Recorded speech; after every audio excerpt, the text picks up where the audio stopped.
Hello everyone, my name is Mel, and as you can tell, today we are playing I Love You, Colonel Sanders. And since it is in the spirit of Valentine's Day, one of the most lovely holidays of the entire year, and actually, honestly, one of my favorites. But yeah, I thought playing this game would have been like a really good decision for it. Um, just you know and I know for sure like this game was like really like popular back in the day, but I'm finally getting around to playing it, so yay. Anyways, let's get into playing it. There we go. Confirm. A little chicken and biscuits. That's cute. You sleep softly as the morning sun casts a warm glow through the window of your modest student apartment. We're a student? Does it look like some sort of like K-pop group? I love that poster. The world was peaceful and serene. You could stay in the moment forever. Or you could wake up now. Your first day of culinary school is no time to sleep in. Smack the clock up and at him. Throw the clock out the window and stay in bed forever. Let's smack the clock. We're going to culinary school. Lying in bed, you stare at the ceiling, thinking about everything that awaits you at the prestigious University of Cooking School Academy for Learning. The best name for a school, actually. 10 out of 10 would get there. Your mind begins to wander. Who would be there? What will you cook? What should you wear? Time begins to fly by and you find your imagination getting away from you. You need to take this seriously. You allow yourself to daydream a bit, thinking about the future. Let's take this seriously. I better make sure to arrive prepared for my first day. You bust through your morning checklist. Teeth equal brush, hair equal comb, pits equal deodorized. Nothing can stop you now.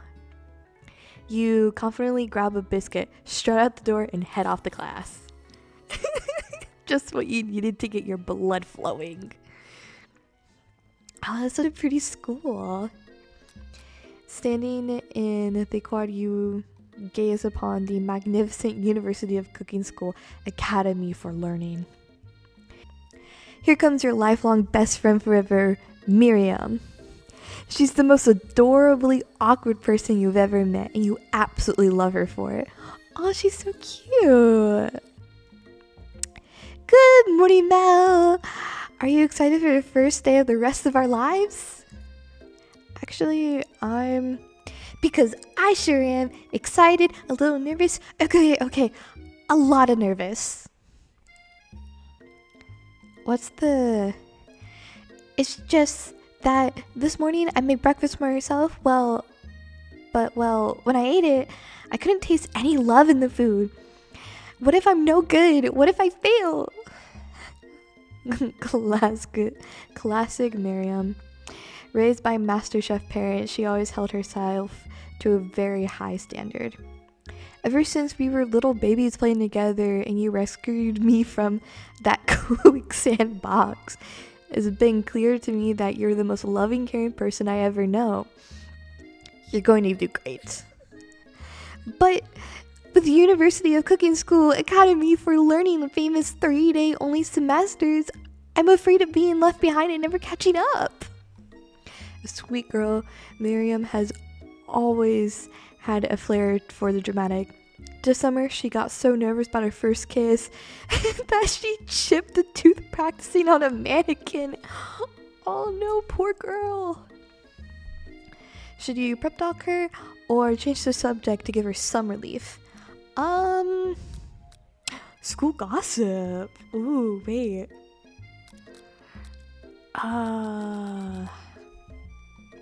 In this situation, I actually prove a little bit about myself. I would go for school gossip. It's bad. It's really bad, but I actually really like gossiping. It's hard to see Miriam like this, and frankly, quite exhausting.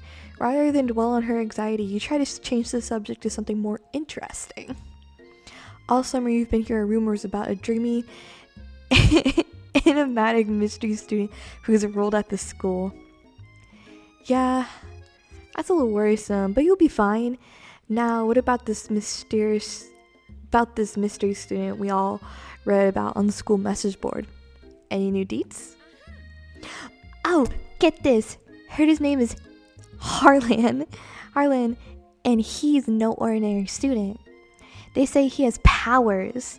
He had them ever since he was born. From an egg! An egg? Like a chicken? Don't be ridiculous. But the thing about having powers, it would line up with some of the other rumors I've heard. Like, I heard he once fought off a bear with just a smile. What? You both sigh thinking about the student so handsome that the laws of physics don't dare to apply to him. Dreamy. Before you can get another word out, you're rudely interrupted when someone smacks your books and custom engraved measuring spoons out of your hands and onto the ground. I would love to have custom engraved measuring spoons. Hey!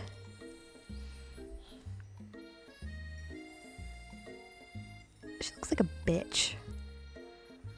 I'm pretty sure she is a bitch. What? It's Ashley, your arch rival. She's totally evil, but you can't help but be filled with jealousy. She can get anything she wants and she knows it. Hello, Ashley. Oh, she's like, hold on. What does this do? Okay. I don't know if you can see, but she has like chicken legs on her stockings. Oh, I didn't see you there, chicken shins. Damn! Girl's mean. You leave Mel's shins alone. They're perfectly normal shins. Ugh, you can't stand Ashley. Even her name's annoying. You know for a fact it's actually Ashley, but she had to add extra letters to make herself feel better than everyone else. If anyone here know what perfect shins look like, it's us. We're not going to let you or your weird insults get to us. Across the quad, you see Ashley's best friend, Van the Man, has stopped to look at his own reflection in the mirror. His pants are so tight you can see him casually working out his glutes while he style his hair. No lie, they're rocking glutes. Ahem. Van. Oh my. Why does he look like that? Like not like a why does he look like that? Like, dang. He's a pretty boy for sure. You ring. That's the best I can do. Just you ring. You've never been sure what their arrangement is, but as long as you know them, Ashley and Van have just been as close as you and Miriam, but substantially more devious or devilious. I can't believe the University of Cooking School Academy for Learning would even allow people like you to attend as students. I know, right? You'd think they just hand us our diplomas now. Or maybe hire us as professors. You amateurs could learn a lot from us. But the first day of school about to start, there's just no time to properly tell these two off. So you resist the urge. Let's go, Miriam. Psh, see you later, losers. Who is that kid? I love the little weird kind of springy kind of effect. As you approach the door, you see a goofy looking kid pushing hard against the window directly next to it. Look at him. I don't even know what voice to give him.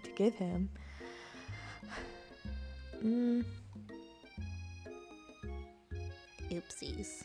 Yeah. Oopsies. I think it's broken.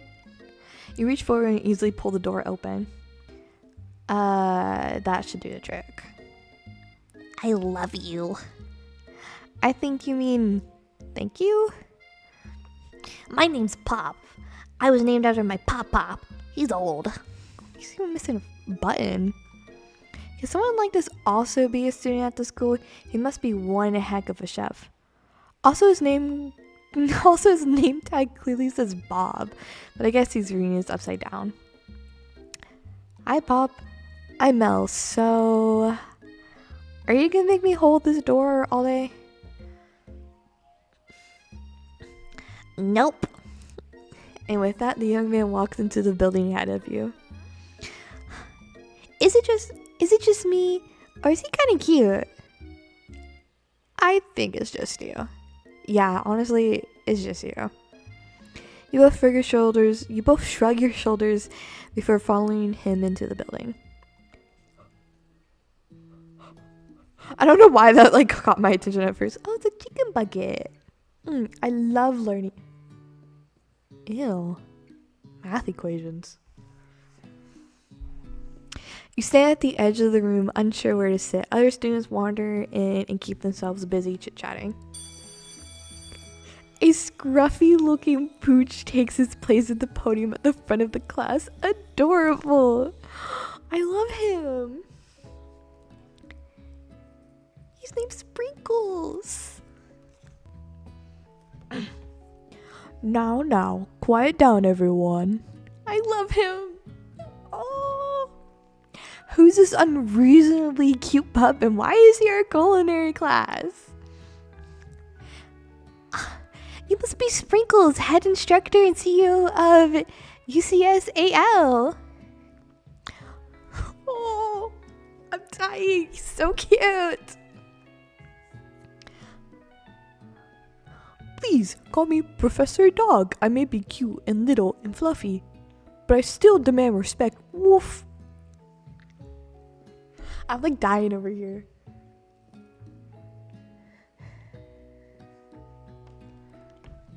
He's so cute. Oh. What? A cute dog is our professor? This is the best school ever! I guess only a dog's nose is capable of picking up all the nuances of fine dining. Out of nowhere, wind begins to rush around you as a swirled cherry blossom petals fill the air inside the classroom. I'm chilly. Someone close that window. And then he walks in.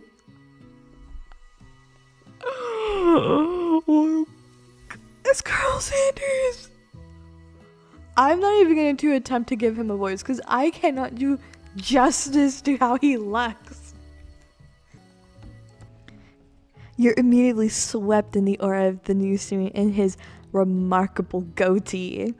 Who knew anyone could be so handsome? Time stands still. It's him. If it isn't my favorite student, Harlan. Colonel Sanders interrupts Sprinkles. Sorry, Professor Dog. Before he can finish his sentence. Please call me Colonel. I'm dying. Please call me Colonel. Colonel Sanders. Please call me Colonel. Colonel Sanders. That's fucking so pretentious. A hushed murmur rolls through the classroom as Colonel Sanders walks down the aisle desk. Suddenly, the room is sweltering. Sweat begins to bead across your brow. You feel like everyone is looking at you, and you're not entirely wrong. This ain't here. Wait. This over here must be sweats a lot. Maybe we should open the window back up before faucet pits melts into a puddle and evaporates entirely. You two both know my name. We're in the same kindergarten class. And what is with all your really weird insults? Take a moment to clean yourself up. It's a good thing you didn't forget about the deodorant this morning. This classroom is hot, hot, hot. Professor Dog steps into the God, I cannot read. Professor Dog steps into settle the class down and set some ground rules. Why was that so hard for me to read? Welcome to University of Cooking School Academy for Learning, the greatest culinary academy in the world. The birthplace of culinary legends past, present, and future. Many challenges await you. There will be tears, there will be blood, there might even be really adorable tiny food. I hope there's adorable tiny food.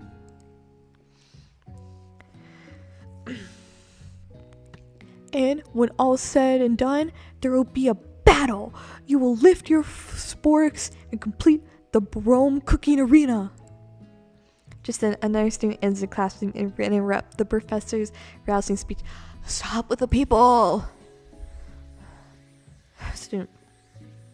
Hey guys, sorry I'm late. I hope everyone had a good summer. I really miss... Quiet! Late to class is bad enough, but interrupting my monologue? You're on a fast track out of here, young man. Are you sure you're even in the right place? Don't you recognize me? This is my 3rd year in school with you as my teacher. Everyone stares at him blankly. Does no one remember me? You're expelled if you utter one more word before I finish. Let's be a lesson to you students that tardiness is unacceptable. Even Clink made it here on time, rolling halfway across town on its tiny wheels. You turn to see the student Sprinkles is referring to, who appear to be some sort of industrial kitchen appliance. Bzz, or I look at him. The class bursts into laughter. Oh, Clink, you rascal. Sprinkles walk in the classroom as everyone stands in silent obedience. When he gets to you, he lifts his nose in the air and takes a deep whiff. Your diet is lacking. Based on what I picked up here, you definitely need a multivitamin. You should be taking better care of yourself.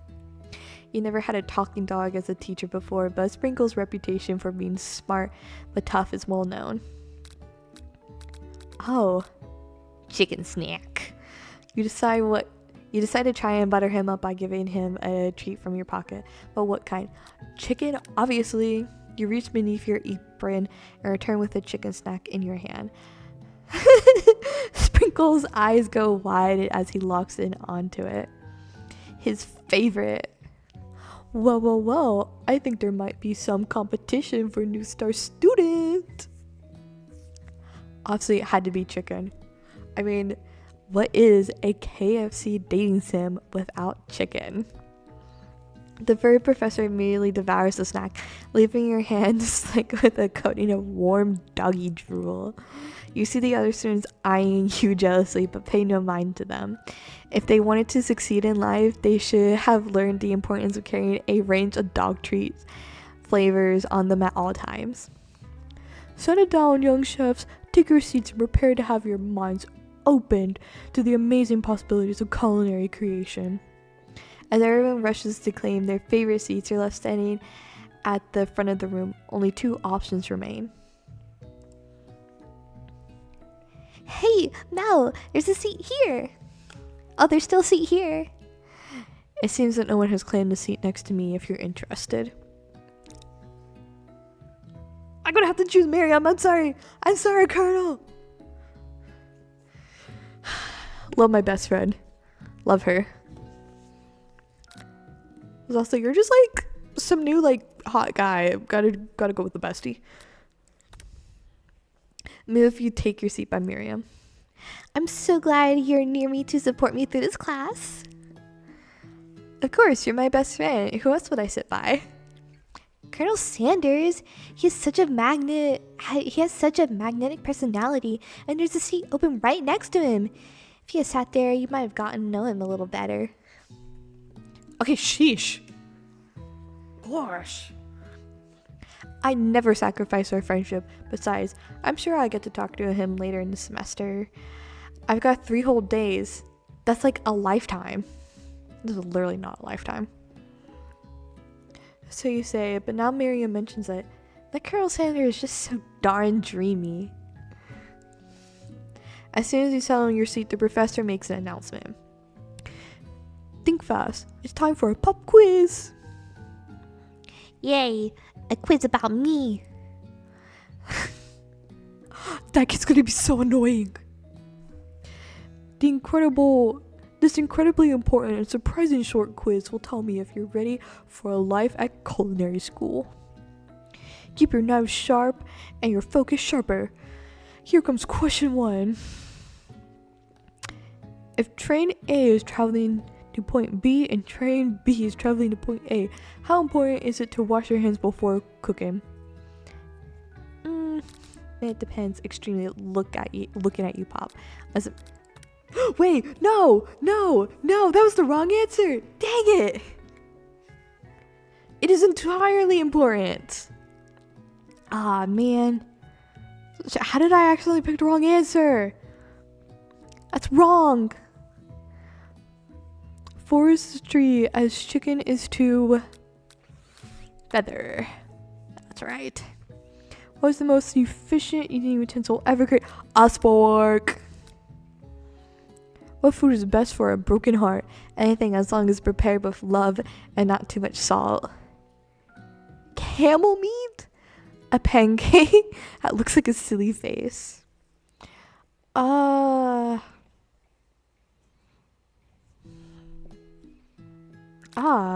Shoot. I want to go with pancake. Pancake. What? How's that wrong? Man. The sprinkle's a good boy. Yes. Oh, he's a talking dog that teaches that culinary. He's the best boy. That is right. Man, total score. It would have been a 4 out of 5 if I didn't accidentally misclick. It's no perfect score, but at least it's not complete and utter embarrassment. You catch Colonel Center eyeballing your answer. His reaction's hard to read. May I have your attention, students? I have an important announcement to make. Time for lunch. I'm like failing at doing the voice right now. Wow, the cafeteria is as nice as any restaurant you've ever eaten at. It makes sense that a school dedicated to cooking would also be serious about eating. A delicious fragrance will waft through the room and tickles the end of your nose. Your mouth waters. Do you smell this? Must be our lunch. It smells crazy good. Everyone, can I get your attention? Is it about lunch? No, I just want to apologize for my tardiness. You see, Howdy, folks. I'd like to make an announcement. Yeah, you're a student. Hey, It's about lunch. Everyone cheers. But Shush. Wait, shush. Lunch. She says shush. In honor of the new semester, I prepared something special to share with everyone for lunch. That must be what I smelled. Indeed, that smell, you hold your breath, waiting to see the food this mysterious student has created. You've heard that he's very talented, but were the rumors true? Is this? Colonel Sanders lifts a large bucket above his head. Its contents glimmer in the light. Pile high are huge pieces of chicken, breaded and fried to crispy golden finish. The aroma envelops you and you begin to feel warm and safe. Colonel Sanders has filled a bucket with chicken? What a novel concept. Your stomach begins to grumble, as if to say, stop thinking and start eating. For years, I have been developing a secret recipe for the perfect fried chicken. He's so serious right there. By my calculations, nothing less than 11 herbs and spices are required to achieve the perfect balance of flavors. You look around and notice every other student has a pen and paper and is scribbling notes as fast as they can. But that's all I say about that. What? You think we wanted your stupid secret recipe? Dude? Psh. Nah, my dude, nah. I'm just drafting a last will and testament in case one of those greenies is poison. Got him. He looks around nervously to see if anyone else is laughing at his sick burn. You get to see what Zinger Ashley has prepared to follow up, but she suddenly takes a different approach. Yeah, I was like writing in my diary. Dear diary, today I smelled something beautiful. I knew at the moment that only the hands of a true gentleman could fry chicken so tender. You see her body language change from bitter to evil to sweet and innocent as she slides closer to Colonel Sanders. She realizes that he is destined for greatness and fame with cooking skills like this. She wants him to get out of here, Ashley. I'm taking Sanders. Oh, please. Well, Van, the man. If you don't want any, I'll take it. I'll take his. Well, hold on. I mean, I guess I'll try it. Wait, was that him saying it? I wish there was like a law, because like I kind of clicked if that was him saying it or not. He takes one bite and his eyes grow wide. He starts contorting his face as he tries to hold in his pure exhilaration and act unimpressed. Easy now. There's enough for everyone. Please, my fellow classmates, dig in. It's so like regal of it. You take a piece of fried chicken out of his bucket and sink your teeth into it. It's amazing. Tasting Colonel Sanders' food transports you to another dimension. Alone, with your taste buds gripping at a drumstick in your hands, you float weightlessly. Focus your mind and meditate at the moment. Try and identify every flavor. Savor the moment and everything that tells you about Colonel Sanders' culinary heart. Swim towards the light. Savor the moment. The flavors in your mouth are beautiful, pure, heavenly. What a guy. Alone with the flavors, you feel something that can only be described as love. For a man, for a flavor, are they the same? After tasting his food, you try to get some one-on-one time with Colonel Sanders. I approach Colonel Sanders. Colonel Sanders smiles ever so softly as you approach. He stops what he's doing and allows you to break the silence. Colonel, I was wondering if I could talk to you for a second. Anything, my fellow chef. What exactly was on that chicken? What bold to come out and ask. It's an idea I have for a new combination of flavors that will make me my fortune, establish my legacy for all time as I open a culinary chain of highly successful fried chicken restaurants. No big deal. The freaking stupid chicken staff. It's just you and me here talking. I can keep a secret. In fact, I've got some of my own that I'd be willing to trade. What's the rush? This semester only getting started. We got two more whole days to get to know each other. He clearly is not giving it up easily, but it doesn't hurt to persist. You know what they say about secrets, Colonel? Shouldn't learning be fun? You got moxie. I'll give you that. Colonel Sanders looked both away to make sure you're truly alone, and he leans in. You can feel his warm breath as he whispers, just... Are you kidding? I blanked out. I want to know what the 11 herbs and spices are. Just one ingredient, but you can't tell. I use blank. It's something my great-grandmother taught me. Blank? Wow, you never have guessed that. In fact, you're not even sure where you get some if you research, or if you searched. While you're wrapped up in the huge revelation, you notice Colonel Sanders has disappeared. While everyone else is still in the cafeteria, you decide to look for him. You find Colonel Sanders outside, sitting in the corner. Oh, it's Yugen. Howdy. Sometimes I like to come outside and look at the school buildings. I think about how my story will continue on after I graduated. Sounds like you have big plans. I dare say the biggest. I leave my mark on this world. You can bet on that. Alone together for the first time, you figure now's the perfect moment to show your personality to him. It's supposed to be beg him. Neg him to show your own strength. Wow him with big idea. To add an additional ingredient to really spice things up. Be modest but thoughtful. Be modest but thoughtful. I don't think he would like trying to for us to like be like, hey, maybe I like this. I saw you had hearts, so I think we did good. Well, I just want to tell you that I really enjoyed your food. Now you've got his attention. The flavors were complex but comforting. The interplay between salty, savory, and peppery, it was perfect. I appreciate the compliment, Mel. I'm sure you'll be a big success. I know we've only met today, but I'm sorry to get the same feeling about you.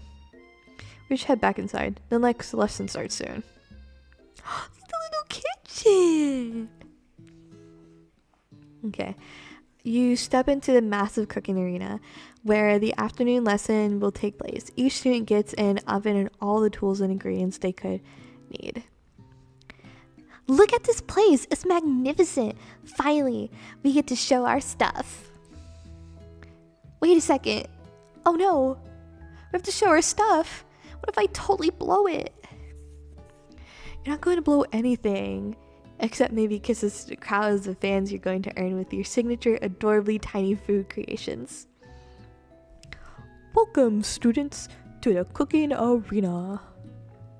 For today's lesson, we'll be cooking with partners. Hurry up and pair off.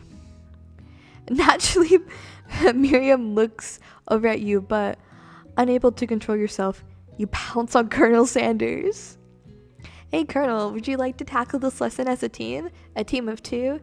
That is, a team of two that is. Me and you, if that wasn't clear. Wanna be my partner? Oh, Miriam.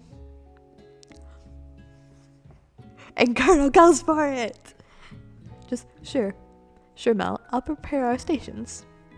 I thought you as a partner. Miriam's left standing all alone. Two different students quickly take notice. Hello, new partner. Beep boop. Bzz. Oh my, two potential partners. I'm so sorry, gentlemen, but I don't know who to choose. It looks like you'll have to pick her. Friend duties can be a little awkward, but that's the price you pay for not being alone forever. Who do you want to ask to be Miriam's partner? I kind of don't like Pop. But Miriam did look like she liked Pop, so I think maybe pairing her off with Pop maybe. But Clank looks like he might be a really good student. Decisions. We're gonna give Pop a shot. Sorry, Clank, but I think Miriam will be partnering with Pop today. Or Pop gives a big smile as he steps up to the same station as Miriam. I'm a chef.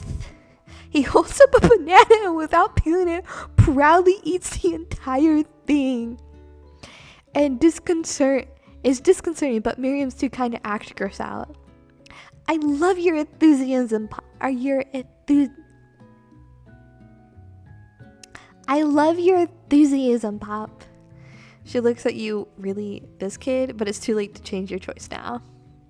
Now it's time to focus on your own cooking classwork. Alright, you two, for today's lesson, we're going to keep it simple. Pick a basic dish and divide up the steps. No chef is an island. It takes 2 flints to make a fire. You get the idea. Which dish do you suggest to your partner, Colonel Sanders? Steak tartare seems easy. It's fancy, but you don't even need to cook it. Using octopus will blow Colonel Sanders' mind. Your mother's give me a second. Your grandmother's mashed potatoes and gravy. Mashed potatoes and gravy, definitely. I've always been something of a down-at-home chef. I was thinking we could make something warm, inviting, and comforting. Maybe mashed potatoes and gravy? I couldn't imagine one without the other. Colonel Sanders Colonel Sanders cast a coy look at you, causing your whole face to go beet red. Embarrassed, you quickly turn away. I'm gonna get the potatoes. No, please, let me. Picking perfect produce is a passion of mine. It's a weird passion. Looks like things are getting pretty fresh around here. Does anyone have a crush on Colonel Sanders? We're just cooking partners. Mind your own business. Sanders' heart is my business. You better keep your fingers off my man. Oh God. Did someone call for me? No, geez, Van. While I'm over here crushing Mel's dreams, you're supposed to be taking care of our classwork. That was the deal, remember? Colonel Sanders returns, arm full of peeled potatoes. He tosses them into boiling water and turns your attention to you and your old friends. Oh, howdy there, Ashley Van. Are we working in quarters instead of duets now? Actually, no, it looks like Mel was struggling, so we offered to give them a hand. You know how it is. These young amateur chefs need a lot of mentoring. I was going to say, Colonel Sanders, maybe I could also teach you a thing or two about fancy food. Maybe one day you might be able to get up to my level. Ha, doubt it. Don't be rude, Van. Personally, I have no doubts whatsoever about Colonel Sanders' ability to concoct creations worthy of admiration. After all, your fried chicken was quite spectacular. But Colonel, if you ask me, I might make a better partner for you than this thing that has positioned itself at your station. Don't you feel deep down that we can cast complementary shadows? We fit together like thigh and drumstick, if that makes sense. It just makes sense. Nothing about that makes sense, but one thing is clear. She's coming for Colonel if you don't watch out. Ashley's really going at you hard. You need to ask for some backup here before things get ugly. Turn to Colonel Sanders, hunk to hunk in time of your need. Turn to Miriam, your forever bestie who always has your back. Ugh. Shoot, who do I go to? I really want to go for Miriam, but she might be busy trying to pick up the slack for Bob. But I feel like if I turn to Colonel, he might be I actually don't really know you that well. Colonel, I'm sorry, I have to go to Colonel. I'm here to learn and express myself via my cuisine and not bicker with prima donnas. Partners were chosen at the beginning of the class, so let's all respect the format, okay? You turn to Colonel Sanders to confirm that you're on the same page. I chose Colonel Sanders and Colonel Sanders chose me, isn't that right?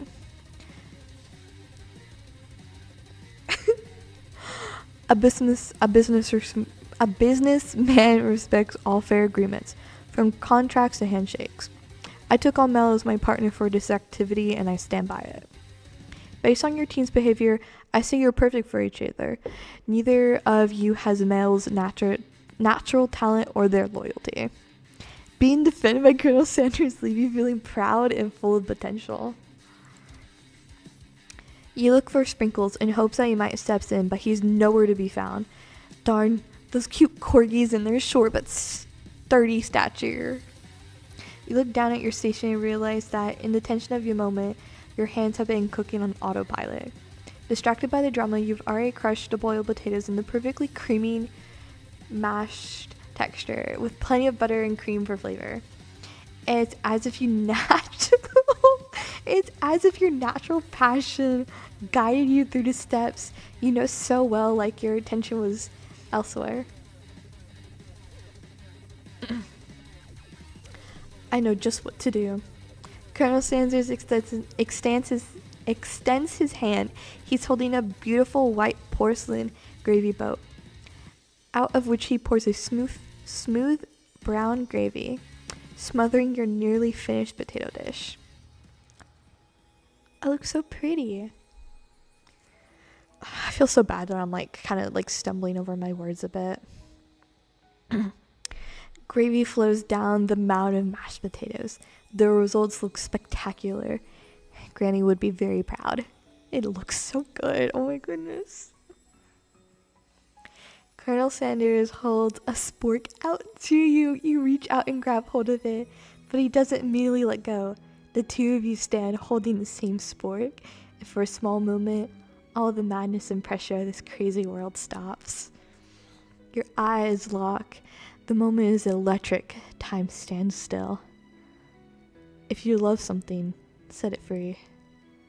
Together, you dig the utensil to the mashed potatoes and lift a heaping spoonful up.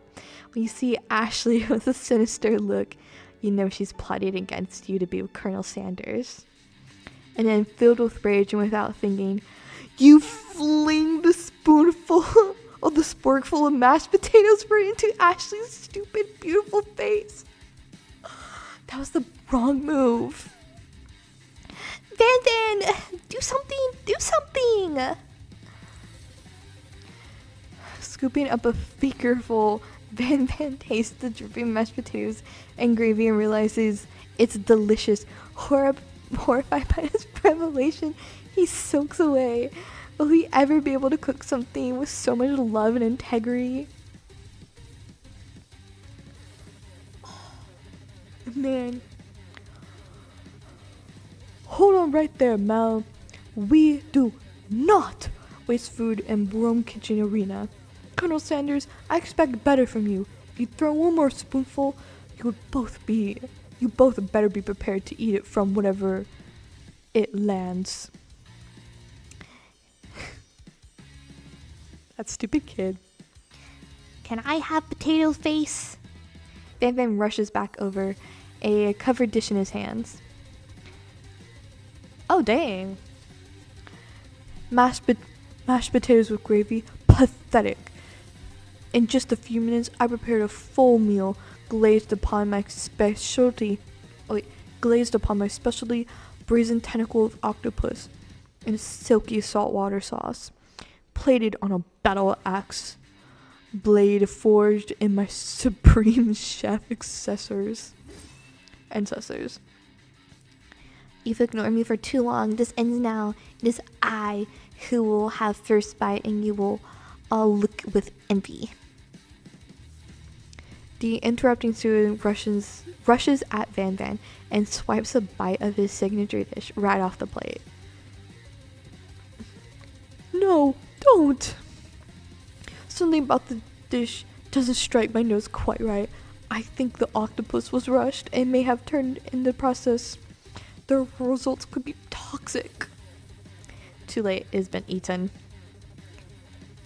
I think I left something in the oven. I don't feel so good. It killed him! Everyone step back. Don't take another bite. When you look back at the plate, the rest of it is gone. You notice the tip of tentacle being slurped up in Pop's mouth. Pop winces in pain for just a moment, and it's almost immediately back to his oblivious self. Oopsies. Tastes like poison. The entire class has gathered to watch Pop's final moments. Shocked has frozen the whole crowd. They are as motionless as statues. The class bell rings, disrupting the moment and snapping everyone back to reality. It would appear that Pop's enthusiasm for trying new things, despite oblivious danger, has inculcated him against poison of all kinds. I'm not sure the professors here make enough money. Hello? I just turned into a ghost over here. Seeing that you're shaken up by the really annoying student of all his nonsense, Colonel Sanders approaches you. I'm sorry you had to go through that. Please, let me walk you home. Gentleman. What? Like, for real? Oh, come on. You follow Colonel Sanders out the room. At night, the school building has taken on another vibe entirely. It's dark and more than a little spooky. Colonel Sanders stands in the quad's neoglow and speaks softly. Oh my goodness. Those mashed potatoes you made in class today.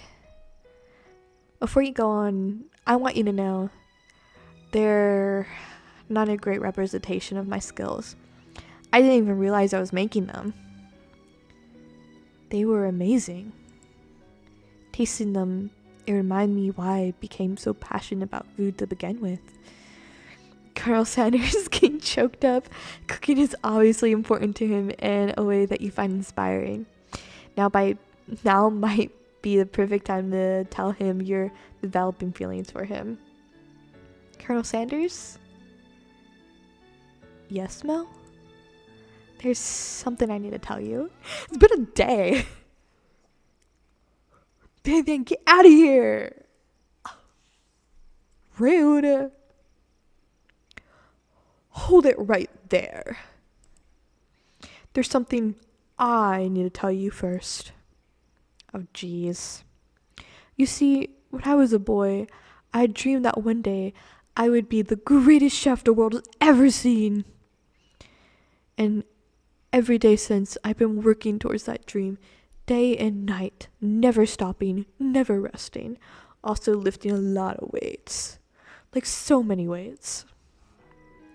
We should follow our dreams with all our hearts, that our souls may grant them, like wishes floating on a shooting star. Hey, no, you... Shut up! I'm the one here to say inspirational stuff and be the star of the story. Are we forgetting that your cooking literally killed a guy? You can't prove that! I also saw you kill that guy. What was his name? Somewhere in the distance you hear a long, sad sigh. Forget him! We're talking about me. Me. I'm the hero. Jesus. The Sporkmaster is here to fight a hero! I think I left the fridge door open. Later, nerds.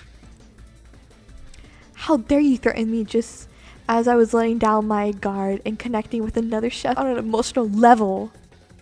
Be afraid. Be very afraid of me. Because I'm a monster. See? Is he rhyming on purpose, or is that just a coincidence? Before you can discuss syntax any further, it's turn-based fight sequence. What will you do? Attack, obviously. You decide to go on the attack. Which attack will you use? Cook with love. Does 1 damage. It just got real. The attack really upsets Sporkmaster. Sporkmaster goes on the attack. They spit hot gravy at you. You take 1 damage. You decide to defend. Which defense will you use? Depredation. You continue to stay back and endure whatever comes your way. Seems like a pretty weird strategy, but okay, you do you. Spork monster focuses their mashed mind and draws in energy from Mother Earth herself, or itself. They grow larger and more intimidating. How will you respond? Attack! You decide to go the attack. We use Cook with Love. It's 1 damage. Spork monster is no quitter. Buffed up and ready to rumble, they go on the attack once again. Spork monster uses utensils. You take 2 damage just from the attack. If you take much more damage, you're not going to survive the battle. You decide to go on the attack. Cook with Love does 1 damage. Spork monsters oozing cheese sauce onto the lawn of the quad. I wonder who is going to have to clean that up. Feeling vulnerable, Spork monster repairs with the ultimate attack. Rounded edge. Vile villain, your reign of terror stops here. He looks so disgusted. Colonel Sanders summons the energy of 1,000 chickens. Pot pie power pie our pinch. I read that so wrong. It does 10 damage? Spork monster is defeated. You saved me. An injured Spork monster spews steam into the night. Oh, do we spare him? It's kind of gross. Forget mercy. Finish him. No students will ever walk the quad in fear again. The monster messed with the wrong chef. You ready your final attack? You'll never survive my student debt loan destruction. Spork monster is completely vaporized. Colonel Sanders looks on in awe. You continue to surprise me, Mel. The defeated monster left behind a special item. It appears at first to be a cookbook, but upon closer inspection, it's so much more. Chicken! Look at the chicken! It's a book of magic spells with a golden chicken on the cover. You open the book cover and find a library card tucked inside. The last name sign it out is Borko. Borko. That name sounds strangely familiar. Your blood is pumping as you stand in the quiet of the night, holding the mysterious book in your hands. As you come down from your battle buzz, you realize that your final attack has left you completely depleted. The world around you begins to fade away. Without energy to keep your eyes open, darkness overtakes you. No way! The image of Colonel Sanders flashes before your eyes as you fall asleep. He must have helped you get home. In a tired state, you don't know if you could have made it without him. What a guy. He took us home. I love Colonel Sanders. I hope I get to date him. You want to thank him, but don't have the strength to utter a single word. You feel your covers being pulled up over you as you are tucked in tightly. Good night, my Colonel. That's so cheesy. In your dream, you're together with Colonel Sanders. For some reason, Sprinkle's also there, instructing your love. Dreams are weird. Beautiful sleep. You wake up on day 2 and attempt to process the wild visions you had. Were they memories or promotions? And then there was the secret ingredient that Colonel Sanders went ahead and told you outright. Not much of a secret, huh? It's probably just because he already trusts you so much. Sure, that makes sense. We'll go with that. You meet up with your bestie in front of the school. Before you can tell her about the encounter with Spork Monster, she launches into a story of her own. Okay, I know this might sound a little strange, but I think I might be, I think I might like Pop. Girl, you're crazy. She's insane. like him, like. I know it sounds like it's moving too fast, but there's something about him. I like him. Like him.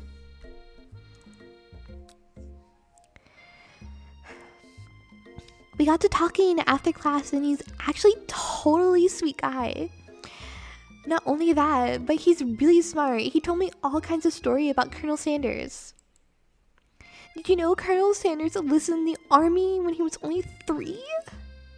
Not only that, but he founded a special unit of super soldiers who all wear the same hat just because he put a hat on one time and thought it looked cool. But Colonel Sanders doesn't even wear a hat. He wears a ribbon tie. Either way, maybe it is best if you took it slow with this new boy, like I am with Colonel Sanders. You know Colonel Sanders, the coolest guy in school, the most famous student to ever attend University of Cooking School Academy for Learning? You're a thing now? We definitely connected yesterday. Sure you did. You're great. Why wouldn't he be into you, I guess? Laughing at the implication that you and Colonel Sanders might be a thing is definitely not cool. You are great. You have an idea about how to prove that your love is real. Well, if he's not into me, why did he tell me one of his secret ingredients? Your bestie's eyes light up. A secret ingredient? Yeah, I just said that. A secret ingredient. Is there a dramatic echo in here? Miriam checks to make sure you're alone before continuing.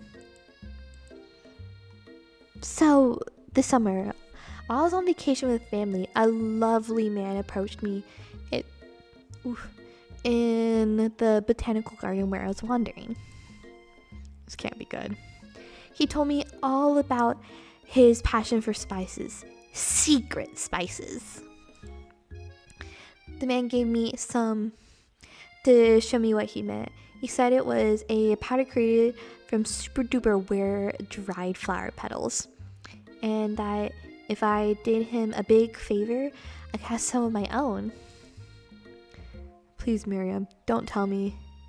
So I filled my suitcase with them and brought them home. He was so nice. He even met me at the gate when I arrived. Later, when I cooked with them, a very strange feeling came over me, and the flavor was unlike anything I've ever tasted. I think you're being very liberal with the meaning of spices here. Whatever. Anyways, we both shared an interest in cooking, so we stayed in touch, like pen pals. I bet he would love to know more about new spices. Well, I'm definitely not supposed to share Colonel Sanders' secret recipe. And besides, I only know one ingredient, so I doubt it'd be much use to anyone. Please. It would mean the world to me. No one has to know it came from you or from Colonel Sanders.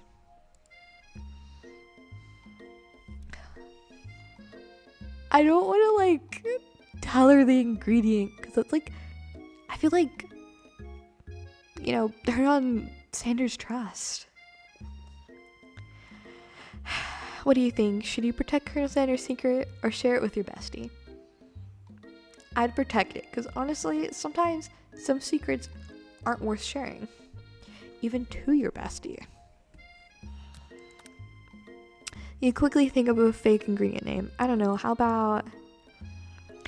It was Ianute. I know, it sounds like some kind of witch potion. But what can you do? Ianute, wow. Her eyes light up imagining such a thing, and you figure that you've satisfied her curiosity. She'll move on. However, she immediately turns around and does some thumb typing on her phone that you can't quite see. It's possibly not good.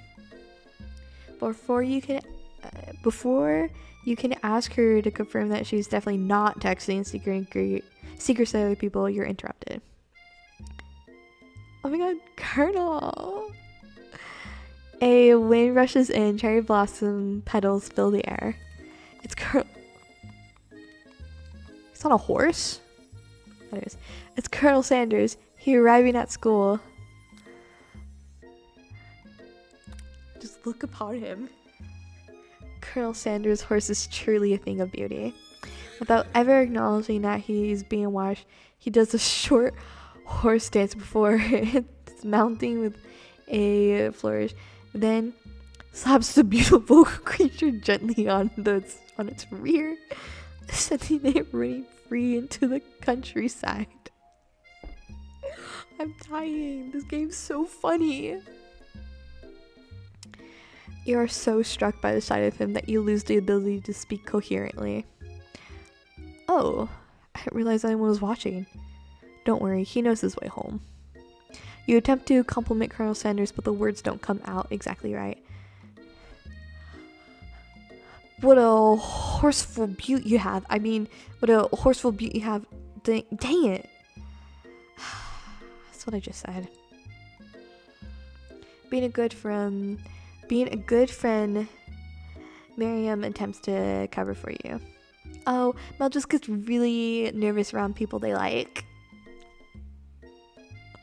Miriam, what the hell? What? This is not helping. I mean, they got food poisoning and we're up all night. It was gruesome. You should have seen it. She gives you a wink and a smile as if to say, situation handled. Can't blame a girl for trying. And with that, Colonel Sanders disappears in the school, leaving you and Miriam to follow.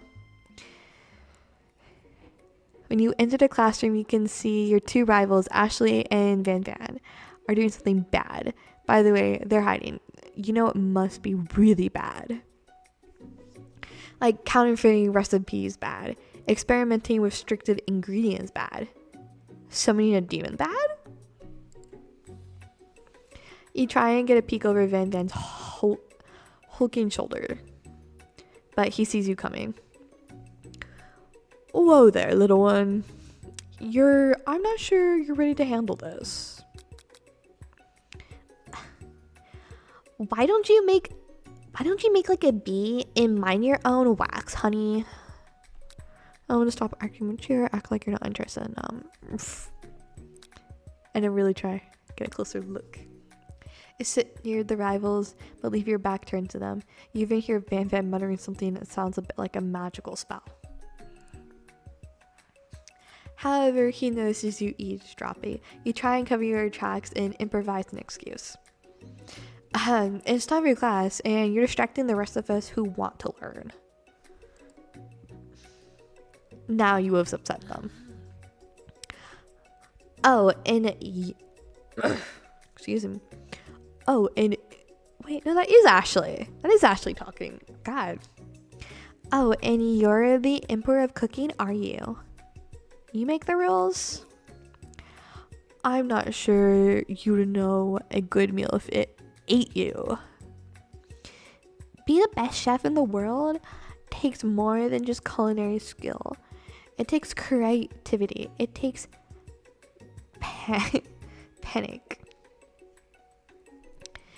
And it doesn't hurt to use a little evil. You finally get a look at what it is that they were hiding, and you instantly recognize it. It's that chicken book. It's a book just like the one you found after you encounter with the spork monster. That's the same book that I found last night at the quad. Ashley immediately elbows Van Van, who hides the book behind his back. I don't know what you're talking about. This book is a family heirloom and its contents are secret. You notice that they haven't just been studying the book. They got Pop pinned to the wall and they're toasting potato skins on him as he tries to catch them in his mouth. Or tossing potato skins. We're playing.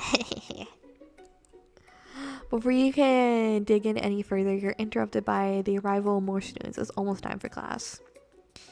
Beep, beep. Clink must be running late. He's in such a hurry that he rolls right over Van Van's meaty foot. Hey, watch it, you bucket of bolts. You watch how you talk to him. He didn't do anything. Swamp. Who do you think you're talking to? I've never heard such language, not even from a stand mixer. Womp womp. No, your mother was a stand mixer. Van Van jumps to attack Clink, but Clink shocks Van Van, sending him flying across the room. Protect me, Colonel Sanders. These crazed men are about to come to blows. I think it must be over me, but I'm not interested in either of them. Ashley don't completely change an instant. She bats her eyelashes at Colonel Sanders.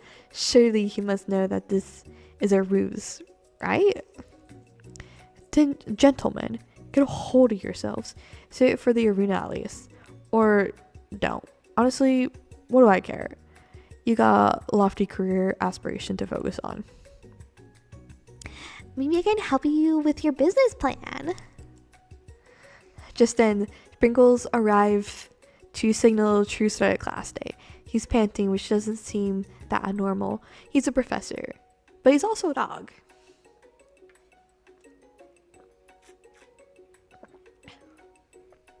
Gotta drink water. Students, please take your seats. I apologize for my late arrival. I spent the morning chasing a car all around town, and my tiny legs are very, very tired. But I'm here now, and hope you're ready to learn. Rub his furry dog belly. He loves it. After he catches his breath, Sprinkles regains control of the classroom. Without further ado, we'll review the global history of my favorite fowl, the chicken. You want to pay attention to the lesson. Truly, you do. Which is why, in 1776, at the signing of the Declaration of Independence, it was a chicken who first signed their name. At this Colonel. But you can't help but daydream about Colonel Sanders, and you miss most of the important parts. Darn you, Colonel Sanders, you're making me miss class. When you come to it, Sprinkles is holding a tray of food in front of you. Well, Mel? Naturally, this appears to be a sample platter. Which item do you want to sample? I really want to sample the dog biscuit. The shimmery pepper. I don't want to do the pepper because that might be hot. A glass of water. You grab the glass of water and gulp it down. It's cool and crisp, like the purest snow melted by the mountain spring. Favorite toilet? Oh my god. Hey, that was mine. It's from my favorite toilet. You owe me $6. And you got excellent taste. You think to yourself, geez, I should pay better attention. We all make mistakes. I'm sure he'll forgive you some. Give me a second. We all make mistakes. I'm sure he will forgive you someday. Come on, it's lunchtime. Before anyone can relax, the cafeteria lights dim, and your rivals enter to make a dramatic announcement. Today's lunch will be prepared via time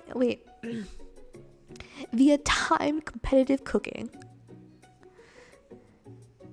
The level of theatrics with these two is off the charts. Demand that they stop losing their right times, and tell them you're on. Is everything a competition with you two? Yes? Yes. Well, not with me. I'm on a personal journey to learn to love. Sure, why not? But definitely not to constantly battle. Yeah, stop getting your genres crossed. Don't you know some portable monster to capture or something? I need to eat if I'm going to have the energy to sustain my education and pursue my dreams of being a master chef. How are any of us supposed to get anywhere if you're constantly fending off challenges from every know-it-all with an apron? Besides, I already brought my own lunch. Now you should have it. It will give you the energy you need to succeed. I think I'm making like her voice like change every single time. Miriam reaches out and presents a gift to you. Oh my god, it's so tiny. It's so cute. My special grilled cheese and tomato soup with chocolate milk to wash it down. And a tartlet for dessert. It only takes you about 5 seconds to eat Miriam's tiny food, but it's just what you need for motivation. You know what? I learned enough for today. Let's battle. Just as things reached a boiling point, Sprinkle steps in. Surely he'll put a stop to this madness. Now, students, please settle down. This is the lunchroom, not a sportsing court. Finally, a little sense. You breathe a sigh of relief. At least not until we turn on the timer. Are you kidding? Just then, a huge light blasted on your face, flashing the word timer ready. That's what I'm talking about. Aroo! I stand corrected. If the battle you want, it'll battle you'll get. My bestie can beat the best of them. Best believe it. Like a diamond, I was formed under pressure, and now's my chance to shine. I'll defeat you myself. You had his chicken, you made mashed potatoes and gravy on one day, and you're feeling like you can really impress him again here. It's time to boil some water for the potatoes. Think fast. If the timer runs down, you'll be forced to pick randomly. Temperature does water boil.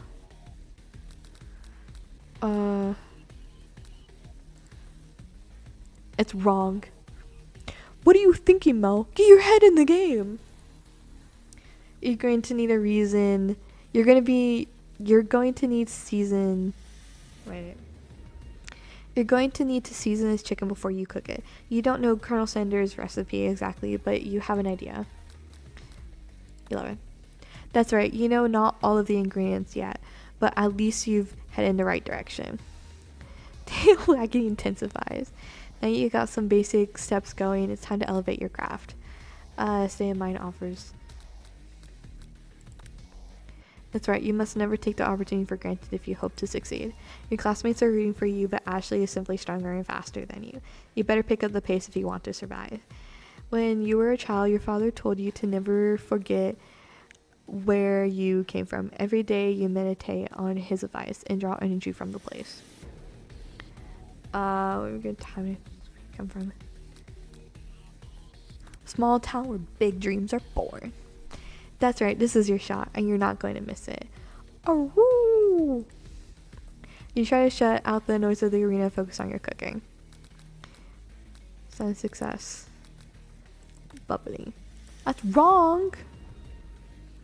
Don't make me get the spray bottle. Next question. You know, Colonel Sanders at the corner of your eye. I believe in you, Mel. I love you, Colonel. He's actually cheering you on? Which would be awesome, except knowing he's watching makes you totally forget what you were doing.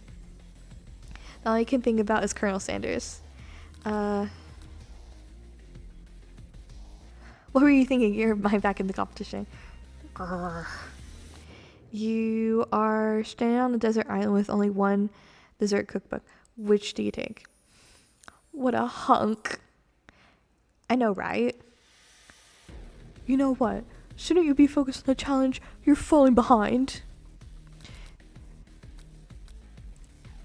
What does it have to do with crafting spectacular fried chicken and delicate baked biscuits? Woof, woof. You're really struggling to keep up.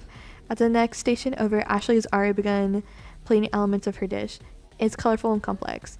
To make up time, you toss your biscuits dough in the stand mixer. As you do, the crowd gasps. Ugh, yikes. Zzz. I know you love nothing more than seeing a fellow appliance utilized in a kitchen battle, but sometimes it means sacrificing a personal touch. Or you might not even have hands, but Mel does, and a good chef needs to be touching the dough to know if it's properly mixed. There's an easy way and a hard way. You don't get far by going the easy way. When you hear everyone talking, you realize how serious the error was. You immediately shove your hand in the mixer to rescue your dough before it's overmixed. No! But you're not fast enough, your hand gets stuck. It's immediately crushed by the quick spinning beaters. There's no way you'll be able to use that hand for the rest of the match. Colonel Sanders shakes his head in shame. What you often find is the easy way can turn out much, much more difficult. Everyone stop! What are you doing right now? The battle's over. It can't be. I was so close to finish my dish. Sweetheart, look at your hand. You simply can't go on. Oh, it's too bad. And here I am with a completed dish, ready to serve. Surely what makes me the winner by default. No, it wouldn't be a fair competition. Fair to compete the two on account of Mel's injury.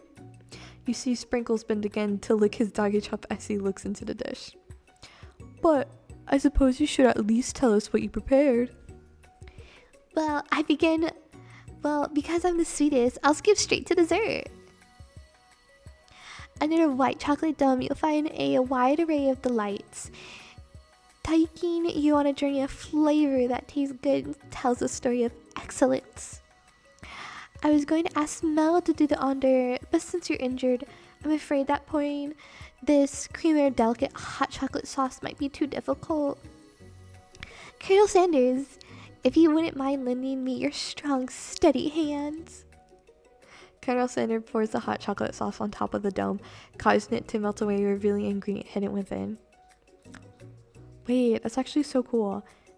Inside, you'll find a delicate fried cheese croquette on top, a slice of honeycomb, ice cream two ways, tender nog, and pearl of blueberry glee. Colonel Sanders seems intrigued, but perhaps not impressed as he dips his finger into the chocolate sauce. Simplicity isn't your strong suit, is it, Ashley? Oh, you. As he places a sauce-covered finger to his lips, Ashley leans over and whispers something into his ear. A dab of sauce sticks to his mustache. Internalize the rage you feel. Your rage burns so intensely within your eyes that they burst into flames. The flames cause your eyebrows to catch fire, turn to ash, and they fall off on your face. Which means people will have a hard time understanding your emotions for the rest of the semester. Perhaps forever. He's shocked. I'm shocked. My eyebrows are gone. Embarrassed and ashamed by your poor performance, not to mention your crispy fry brow, you run for the quad to be alone. The beautiful weather feels like an insult. Inside of you, a storm rages. It's Colonel Sanders. He's probably here to tell you that he and Ashley, goddamn it. I tell you, he and Ashley are in love and have decided to get married. In the span of 5 seconds, I don't think that's what happened. Honestly. And he won't even ask you to cater his wedding because you're a terrible chef and an awful person. You try to hide from him, but he approaches you directly. I know you're hurting right now, not just from the devastating loss, but from that run-in with the mixer and that small fire. We should get that checked out. I'm fine. Can't you just leave me alone? I'm a loser. I'm not fit to fill your fryer. I'll never be a master chef. Failure is a part of life, not just for you, but for all of us. Do you think I've never failed at anything before? Colonel! That's exactly what I think. Well, then think again. I wasn't always the man you see before you. Enrolled in culinary school, incredibly handsome, successful, motivated.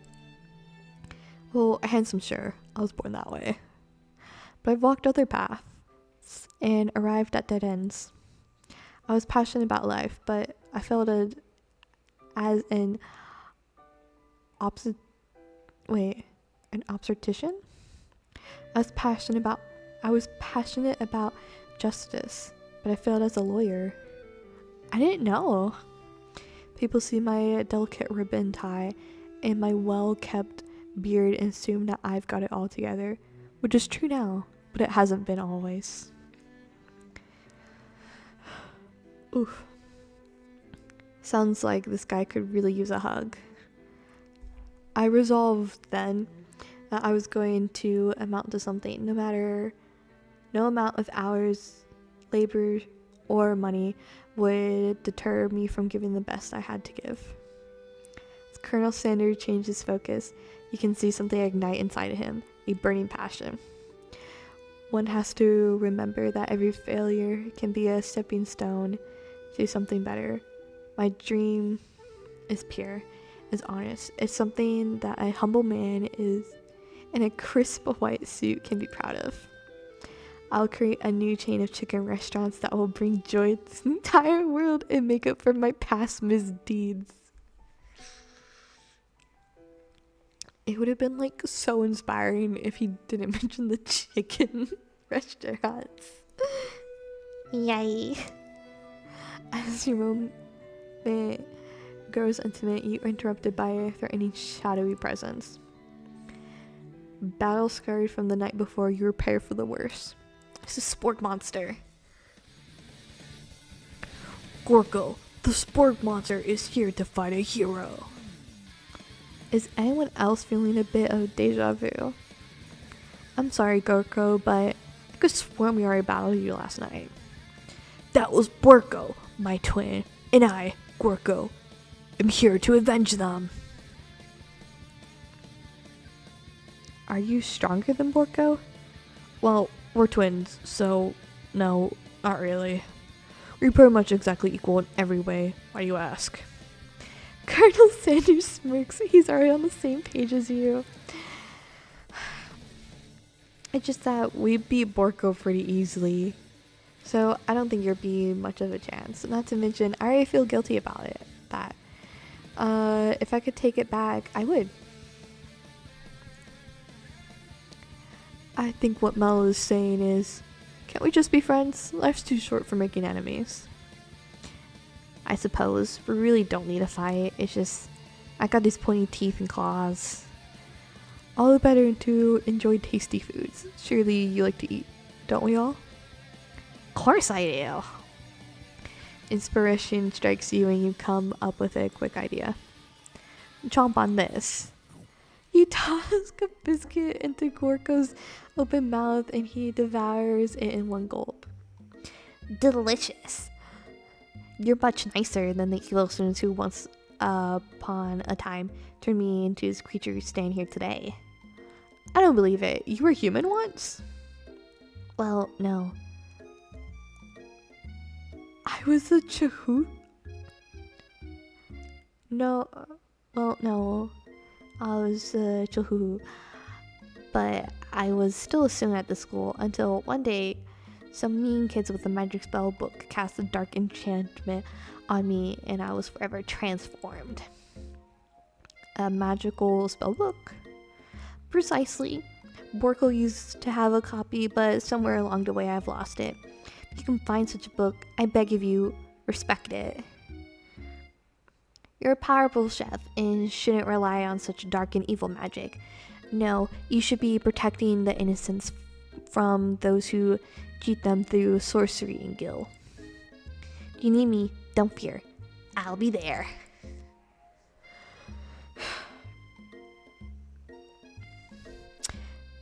It sounds like there's some bad cooks in the kitchen of life. Mel, together, I am sure we can defeat them. Come back to my hideaway and we can discuss. You have a hideaway. A personal invite. You can't imagine what Colonel Sanders' home must be like, but it sounds like you're about to find out. Is that him as a baby? He had a little goatee when he was a baby. Dang. Crazy baby. Stepping into Sanders' home, surrounded by his things, you start to feel a special bond with him. I love it. Is that a KFC candle? That's awesome. It looks like you live such an exciting life, Colonel Sanders. Every day can be an adventure if you approach it with the right attitude. Long ago, I made the decision to never stop searching, never stop working, never stop imagining. Have you been working on any new recipes of your own lately? I'm always excited to talk about food with another ambitious chef. Well, or something. It's just a side dish that I've been tinkering with, trying to find the right balance of flavors and textures. I'm not sure I nailed it yet, but I'm close. Colonel Sanders' eyes perk up as he starts to wonder what dish she might be describing. It's meant to pair with something spicy or something crispy. Both, perhaps? How you get right where you want to say you reveal your new secret creation to him, or keep it a secret just for you? Ooh. Do I reveal my secret to Sanders? I don't know.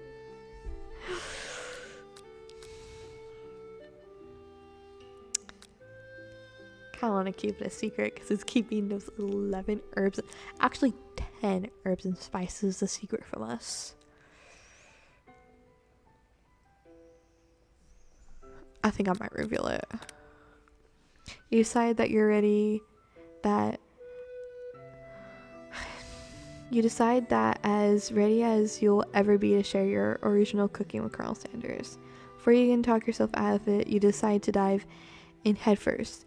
You reach into your lunch bag for a special dish that you've been keeping on ice all day. I present to you my original coleslaw.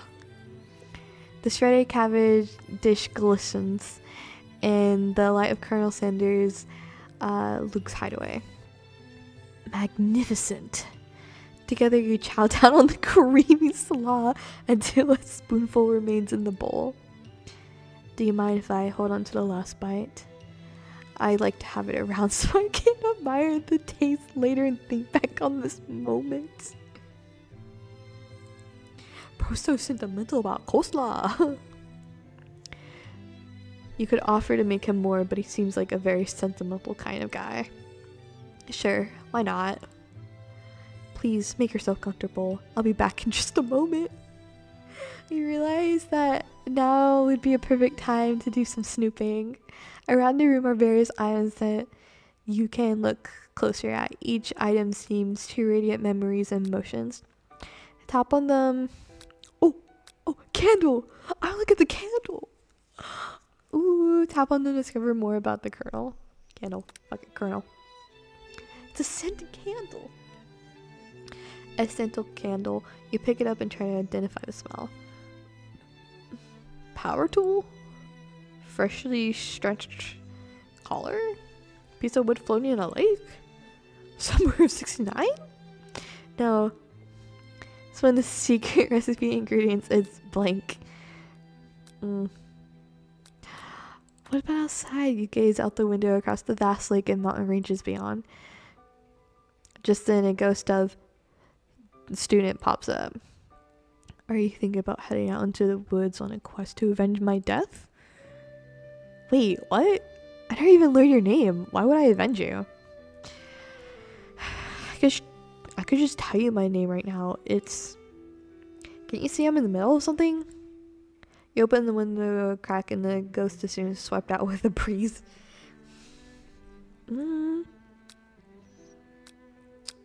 Hey, chicken.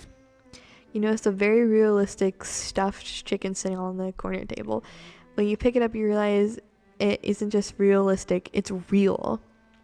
Taxidermy. Must have been important to Colonel Sanders when it was alive. A little note clipped on the chicken foot reads the true state bird of the great state of Kentucky. He was a child. An adorable little baby crawls across the floor. From the goatee and mustache comb. He has oh, he does have a mustache. That's crazy. From the goatee and mustache combo he sports, you figure it must be Colonel Sanders himself. That, or maybe just a drumstick that he seems to be waving like a rattle. Who frames a baby picture of just themselves? Probably the same type of person who would make their own facial logo of a company they founded. Right. I want to look at these. Oh my goodness, that picture! The photo appears to be Colonel Sanders, except he's an old man visiting the pyramids of Egypt? Maybe this is where he discovered one of the secret herbs and spices. One of the framed photos shows an old man who looks a bit like Colonel Sanders standing with a friend. Their old fried chicken drumsticks appear to be cheering them. That's not what they're doing at all. You look closely and see that there's a short inscription. I wonder who my friend Pete is. Take a closer look at the large urn on the nearby pedestal. There's a plaque on it. It's dusty, but when you wipe it off, you can read the inscription. It says, "Here lies the ashes of all my past careers and business failures." Poor guy. What's this? Must be where he keeps his secret recipe. Think for a moment. What number could be important to Colonel Sanders? Then it dawns on you. As you... I don't think we should be snooping that much, but as soon as you turn the dial to 111111, the safe opens. Inside, you find a single note. It cannot. Can chicken be prepared sashimi style? Oh, one last thing in here. It's a comb! A lock of silver hair is woven through the teeth of a comb. Upon further inspection, you realize it's the hair there isn't just silvery in color. It's actually made of spun silver. Okay, we gotta go through there. You open a door of Colonel Sanders' closet and find a row of his signature white suits hanging within. You take one off the hanger and try it on. Jacket's a bit big for you, but it's soft and comfortable. You give yourself a deep hug. Breathing in his scent, they say that home is where the heart is. Is this what they meant? Before you can look any... We were caught! Dang, this is such a weird game, actually. Before you can look any further, you hear Colonel Sanders returning. He has a new dish that he's been working on, and he wants you to taste it. You try to act casual until he asks you why you're wearing his jacket. Ooh. I don't usually loan these out, but I must say, it does look good on you. Colonel. Oh crap, the jacket. You forgot to take it off. To make the big move, tell him that you're cold. It's like, I'm a little cold. No, just find your jacket.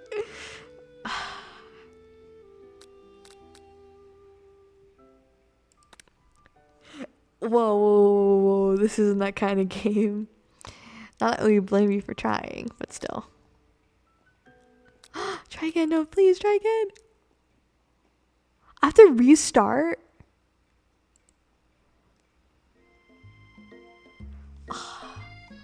Okay, give me a second. Man, give me a second, I'll be back. Okay. Finally back. Really glad because it started up, like, you know, not that far away from this, but still. Jesus. So we can't pick the first one because that obviously gives us the game over. Do just fess him and tell him the truth. I think he likes us enough, you know? I think he likes us enough. Tell him the truth. You confess. I think I've been developing feelings for you. my goodness. I might be developing feelings for you too, but I'm concerned. I can't let anything get in the way of my dreams. Overwhelmed, you take off the jacket and run for the door. But the thought of leaving the colonel in the midst of such an emotional breakthrough gives you pause. You stop yourself. Colonel? Ismail? I honestly think this may be the beginning of something wonderful. I think you're right. We should take things slow. Oh my goodness. You talk late into the night and drift off into a slumber. Dream sequence. You sleep. Aw. You awake to a beautiful morning in Colonel Sanders' hideaway. Did you make the right decision on how to respond to Colonel Sanders? Only time will truly tell. Today is the day that could change the rest of your life. You think about the new secret ingredient you just learned about. Whatever that is. In some jurisdictions, blank isn't even legal, but if the recipe is a secret, how will they know? Your thoughts are interrupted when Colonel Sanders emerges into the room. Still in his casual fit. He's holding a gorgeously plated breakfast and your mouth waters at the sight of it. Here's a simple breakfast I whipped up. Okay, that is really simple actually. It's meticulous. You taste Colonel Sanders' food and it takes you on a journey. When you return, he's waiting to ask you an important question. So, would you say that we're the perfect match? Oh my goodness, how presumptuous. My cuisine and your taste buds, that is. Take him down a peg. Flatter him. Such confidence, such grace. Could he be the world's greatest gift to cookery? Flatter him. You know, I think we might make a great team. A single tear begins to pull in the corner of his eyes as he gazes out the window. And with the right business partner, I know I can't fail. Business partner? Could he be talking to you? It's all happening so quickly. Overcome with emotion and confused by your feelings, you're on the verge of tears. Unable to speak, the only answer you can find is to run out the door and get home. There's still one more day of school after all. The University of Cooking School Academy for Learning waits for no one. You get home to find something very surprising. Your best friend is waiting for you. Where have you been? Because I had one heck of a night. I've been desperate to talk to you about it, but I couldn't find you. I got worried that something had happened to you. It's okay. I was just... Oh my goodness. Miriam. But now that it turns out you're fine, I can get you up to speed on the saga of Miriam. Sure, but... You will not believe what happened to me after school yesterday. I went on a date. I think I can believe that. Since I've been partnered up with Pop, he asked me to go out with him. I, of course, told him, you better harness those wild horses, young man. I'm not that kind of girl. But he was just interested in spending some one-on-one time together and getting to know me. So, yeah, sure, I can get to know the little guy. Long story short, he took me to his favorite sushi house. But things quickly spiraled out of control. Did she say sushi house? As if that's a thing people just say. What is that even referring to? And now, I'm not really sure where we stand. You don't give Marion the time to tell her whole story, however. Blotting up the details of your own night is just too much to bear. And I went on a date too, back to Colonel Sanders' house where I spent the night with him. You what? Nothing happened, but the emotional connection, wowzers. Marianne tells you to move on from the whole Colonel Sanders obsession and focus on school. Being obsessed with Colonel Sanders is wrong. You don't want to be right. After a short argument, you both agree to go your separate ways. No, my bestie! When you arrive at school, you encounter your rivals in the quad. You can tell from a distance that they're picking on Pop, though he himself might not quite grasp the fact. Because, you know, he's Pop. What's a swirly? It sounds delicious. Oh, it's great. I'll order you up one right away. I'll have my swirly with sprinkles, please. Sprinkles is a dog and a treat. You can get your swirly dipped too. Why don't you pick on someone your own size? Because I am literally the biggest person at the school.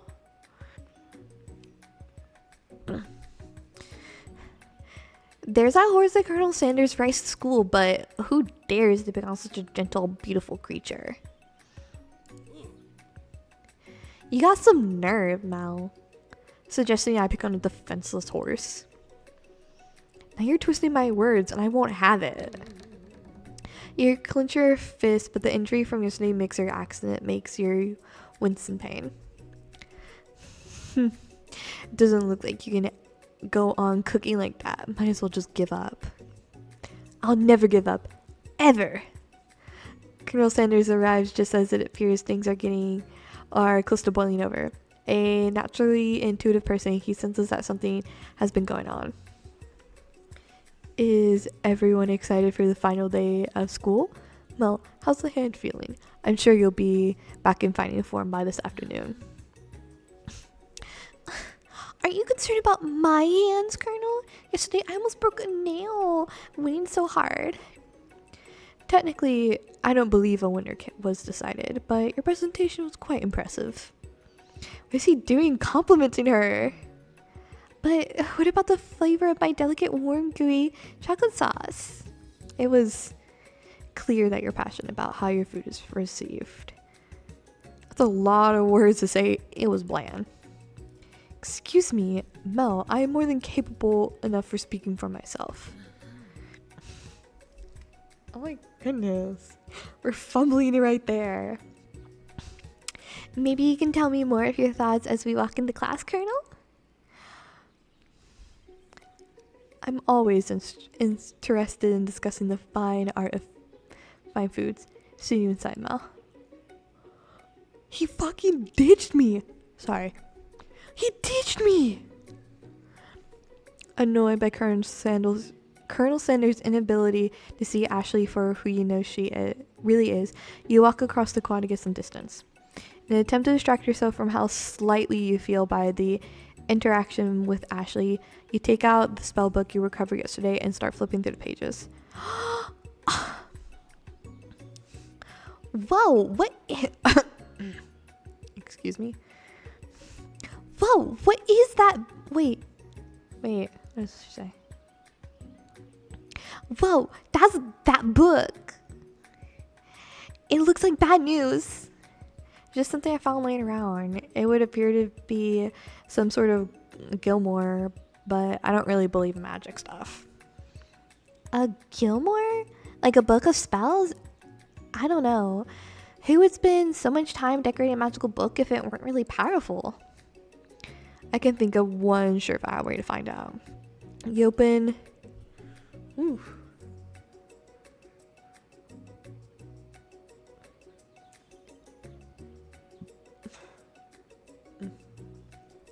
You open to a page covered with arcane warnings, cast only in case of extreme emergency. It says all around the edges of the page.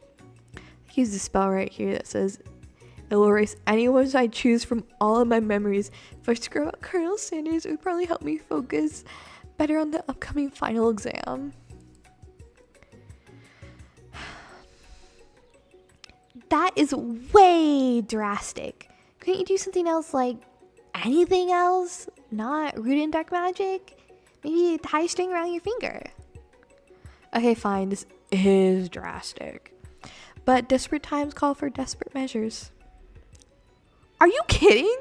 We're not. Are we actually? You got a memory erasing spell sitting right in front of you and a pretty good excuse to try it out. Don't do it. Don't do it. You take your friend's advice and put the book away. It's almost time for class. I want to remember the Colonel. Sprinkles is already in the room waiting for students to arrive. He clears his voice and makes a quick announcement. I want you all to know I feel something of a dog moment coming on, but I assure you it's nothing to be afraid of. His cute little nose scrunches up, begins to breathe quickly. He must be hungry. Reach out some old horn to give him a snack. Dogs seem rather unpredictable, especially Sprinkles. See what happens. Wait to see what happens.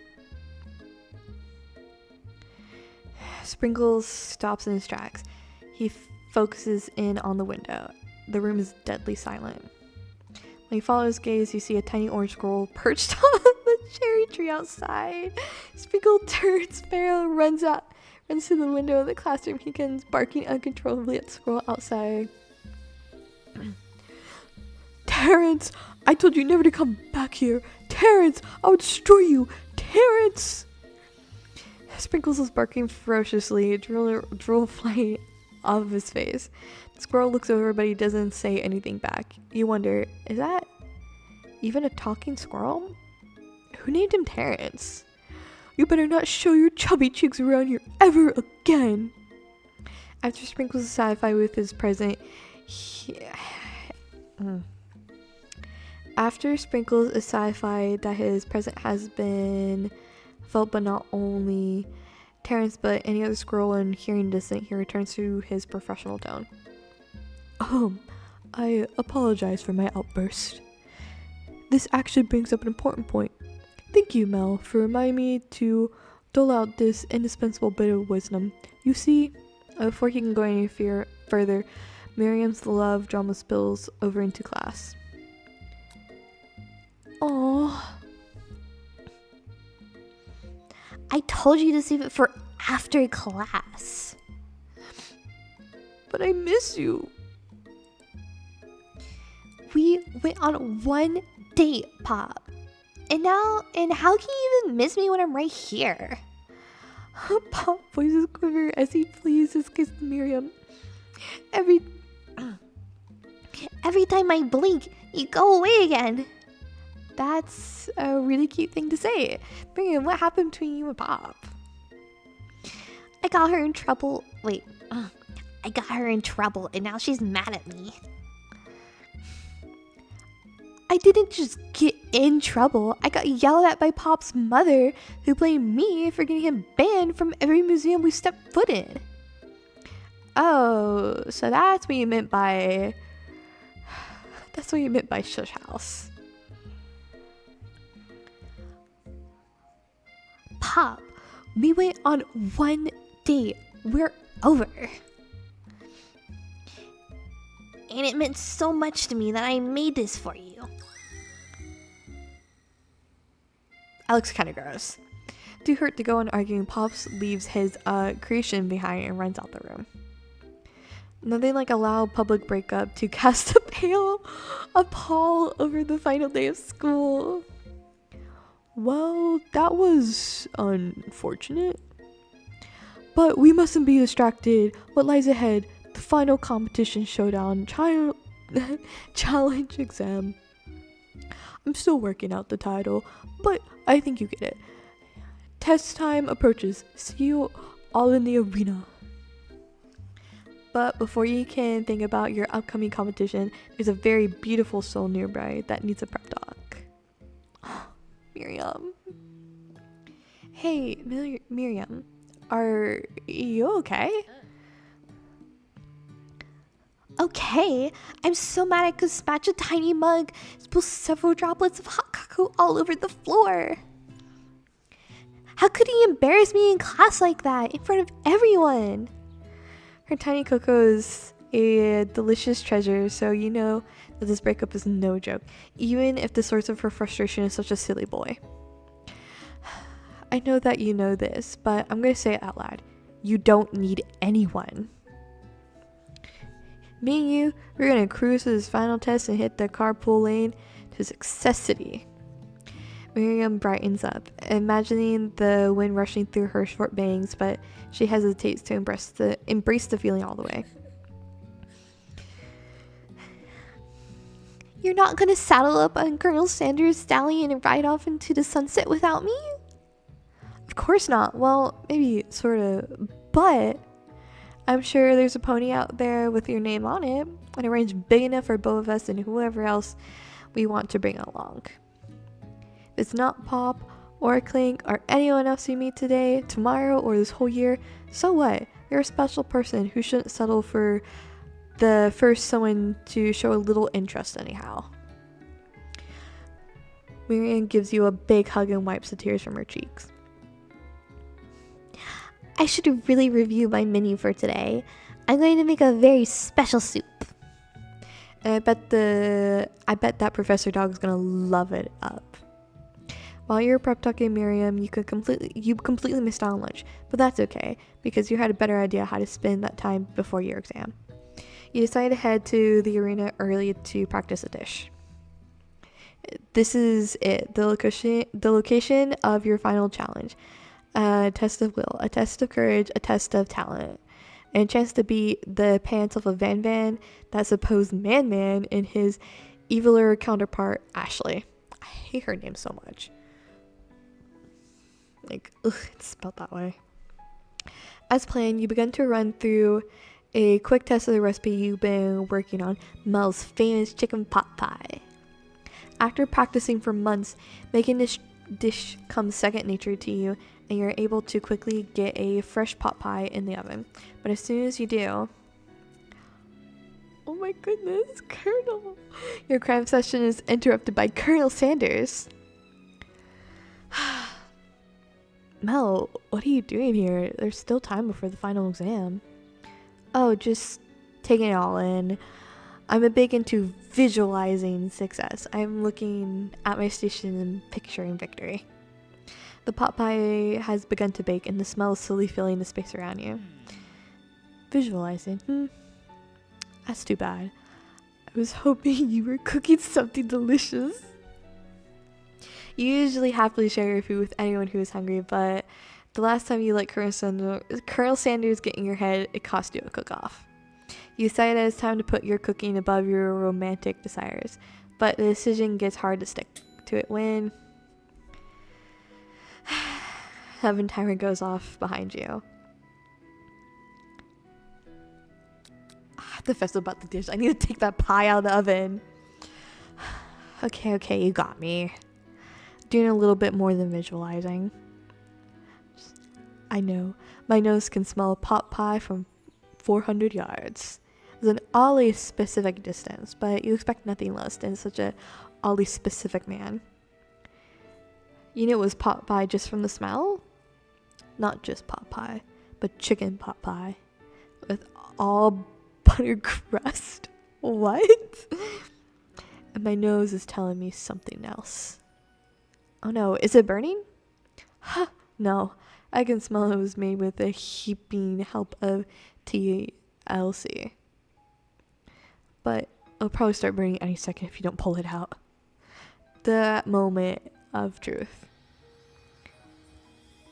Wow. It's the best pot pie I've ever tasted. I've always loved country cooking and I could eat this all day. There's no time left. The final showdown is about to begin.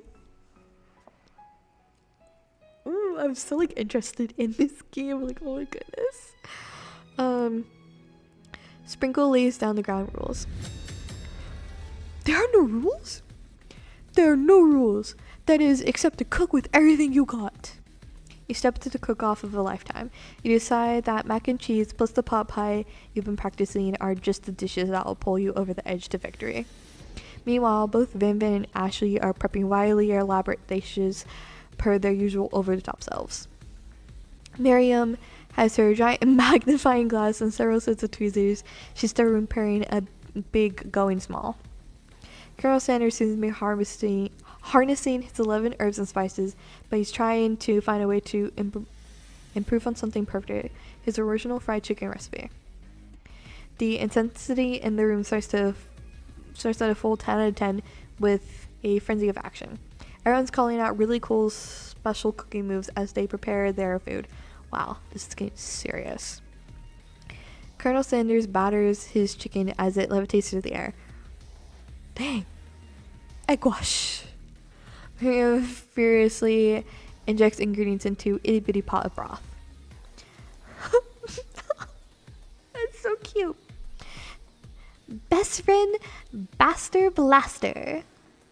David flexes his pectorals as he chops open his sea urchin. Let's rockin' roid. Actually scoops her pastries off a tray with lightning speed. Shallow personality spatula. Even Clink gets in on it. 5 dial pressure point chicken cooking technique. Wait, when did Clink learn to speak English? Is that seniorly was foretold?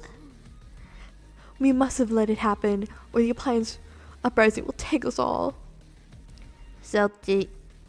Nathan quickly unplugs Clink and whirls him out of the back door of the arena. As you frantically prepare your dish, Nose actually has her spellbook out. Is she going to use some dark magic turn the tide? You've got a book of your own, and you're desperate not to see her win another battle. Should you take the opportunity to fight magic with magic, even if it's almost certainly evil magic? Nah, do it the hard way. No easy. Hard way, the way you gotta go. Making sure I actually click that. Who needs magic when you got passion? I'm going to do it the hard way. Colonel Sanders sees that you've chosen to win on your own terms, and he gives you a subtle wink from across the room. Oh. I believe in you, Mal. Miriam notices too. I always believed in you, Mel. Sure, we were little kids because I'm your best friend. You turn to notice that Miriam's at your station cheering for you. Miriam, what about your dish? If you're cheering, who's cooking? Tiny food, short cook time. I'm actually already done, so I thought I'd help you. Oh, that's sweet, but... Miriam tosses a handful of spices directly into your boiling noodles. It's the secret ingredient. However, she doesn't know that you lied and the ingredient was made up, and where in the world did she get an eye of a newt from? The boiling pot explodes, sending Miriam flying back. The watery noodles begin to swirl in the air, bubbling up into a dark cloud that thickens and congeals before your very eyes. Oh my god, I probably should have just told her the actual spice. It is I, Steve, the spork monster. Steve? Wait, what happened to Gorko? You're not here to battle me, are you? We're spork monster. We spark monsters are many. I think Gorko had a day off, but you have Conjure Steve, and I hate the battle. So, I saw you doing pretty alright. Oh, hey, you're in the middle of cooking competition. I love this stuff. It's better than TV. You crazy kids and your culinary skills really impress me. Mind if I hang out? Sorry, Steve, but I'm kind of in the middle of something. Do you mind?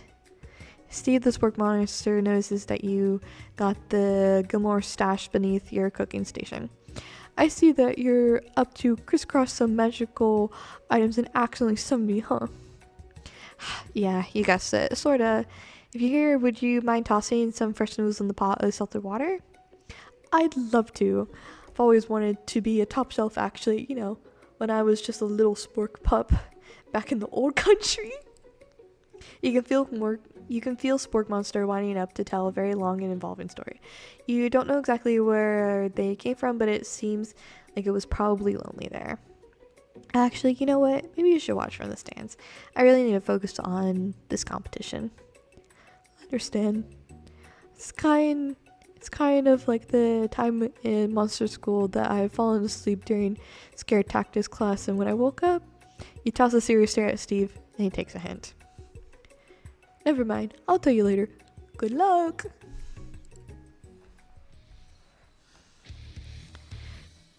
Having suffered the huge setback, you don't know how you could ever win. We're doing this. We're pulling through this competition. There's no giving up at this point. I can do this. I have what it takes. I came here to win. Your hair turns mac and cheese orange as culinary energy flows through your body. My heart is pure. My hands are steady. My taste buds have been preparing their entire lives for. Yes, Mel, you're the chosen one. You will avenge me. The power you've been suffering immediately fades out black. You interrupted my inspiring monologue. Sorry. My heart is pure, my hands are steady, my taste buds have been preparing their entire lives for this moment. I will show the world my cookery. You begin to levitate off the ground, energy courses through your body. You know that with this power you can do anything, except turn back time. Which would be super useful because while you were powering up, your chicken pot pie overcooked in the oven and can't be served. Oh! But don't worry, dear Mel. You have suffered some setbacks, but all is not lost. Impressed with your fortitude, Colonel Sanders says you have earned his support. I've been watching you today, and I must say, I'm truly impressed. You've been thinking on your feet and rolling with the punches. He steps up to your station and stands right beside you. I'm here to help. Oh my goodness. Okay. You go, Colonel. All you managed to make is mac and cheese, and time is almost up, so you're going to need it. But Colonel Sanders, what about the test? What will happen to you? What about the rules? Following the rules has never really been my thing.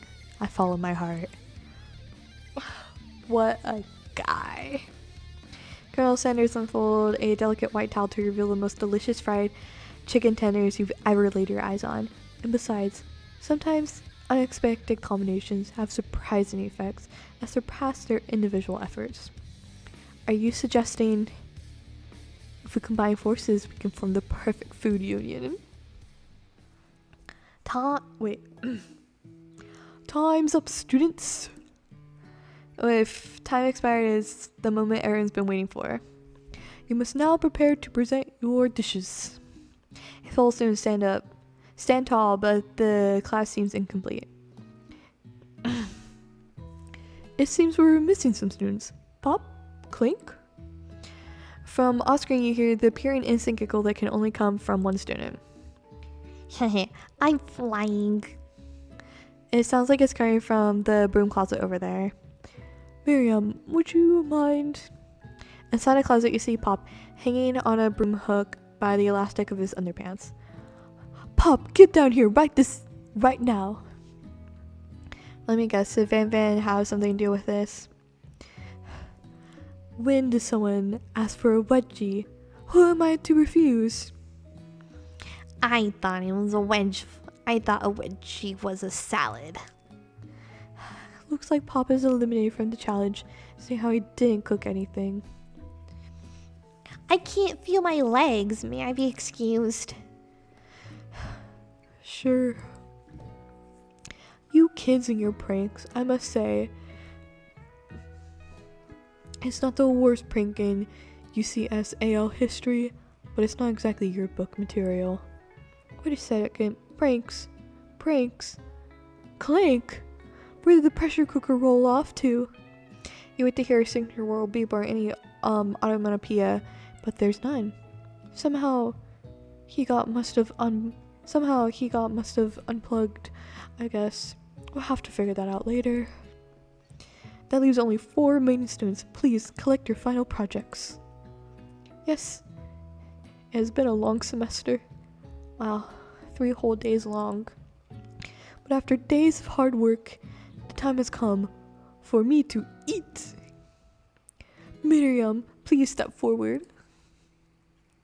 Now, describe your dish. I've made tender udon noodles and savory soup. My word, it's so delicate. Is that teeny tiny naramaki? Or natomaki? I spy a float in this itsy bitsy bowl. Yes, chef. Please call me Sprinkles. Chef is my father's name. Yes, Sprinkles. And some green tea made from baby tea leaves that I picked myself. Sprinkles carefully sniffs around the dish before opening his mouth and letting just the tip of his pink dog tongue dip into the bowl. Sublime! Would anyone else like a taste? Oh, come on. I'm not one for those dogs who don't floss. I even have a really cute electric toothbrush for dogs. Fine, I'll enjoy it all by myself. And in a flash, the entire meal has been devoured. Not that it took much. It was less than a thimble's worth of soup. A plus. Rarely do I taste a dish with so much love poured into it as yours. Miriam's overjoyed. She gives you a huge hug. Thanks, Mel. I'm for helping me believe in myself. Van, you're up. Now, describe your dish. I made uni over smooth egg custard in an axe helm urchin shell topped with caviar. Did you skewer one end of the urchin with spines from a second different color type of urchin? Yes, Sprinkles. A bit much, don't you think? That's exactly why I did it. A bit much is my brand. Doesn't it look cool? Sprinkle leans in to sniff the urchin, or sniff the uni, but he can't get his nose close to the account of all the spikes. He begins to paw at it erratically, causing the custard to slosh over. Woof, woof. Please be gentle with my cuisine. Finally, Sprinkle goes all in, tongue first, but he doesn't get past all of the needles. He reels back, his tongue is poked and prodded. Youch, my tongue. The professor appears to be having an allergic reaction to the sting. I can't eat this. It keep poking my tongue. Disqualified. A sudden turn of events. Who would have thought that serving food in a bowl made of needles could make it difficult to eat? Dejected, Van does not go gentle into the night. Disqualified for glamour?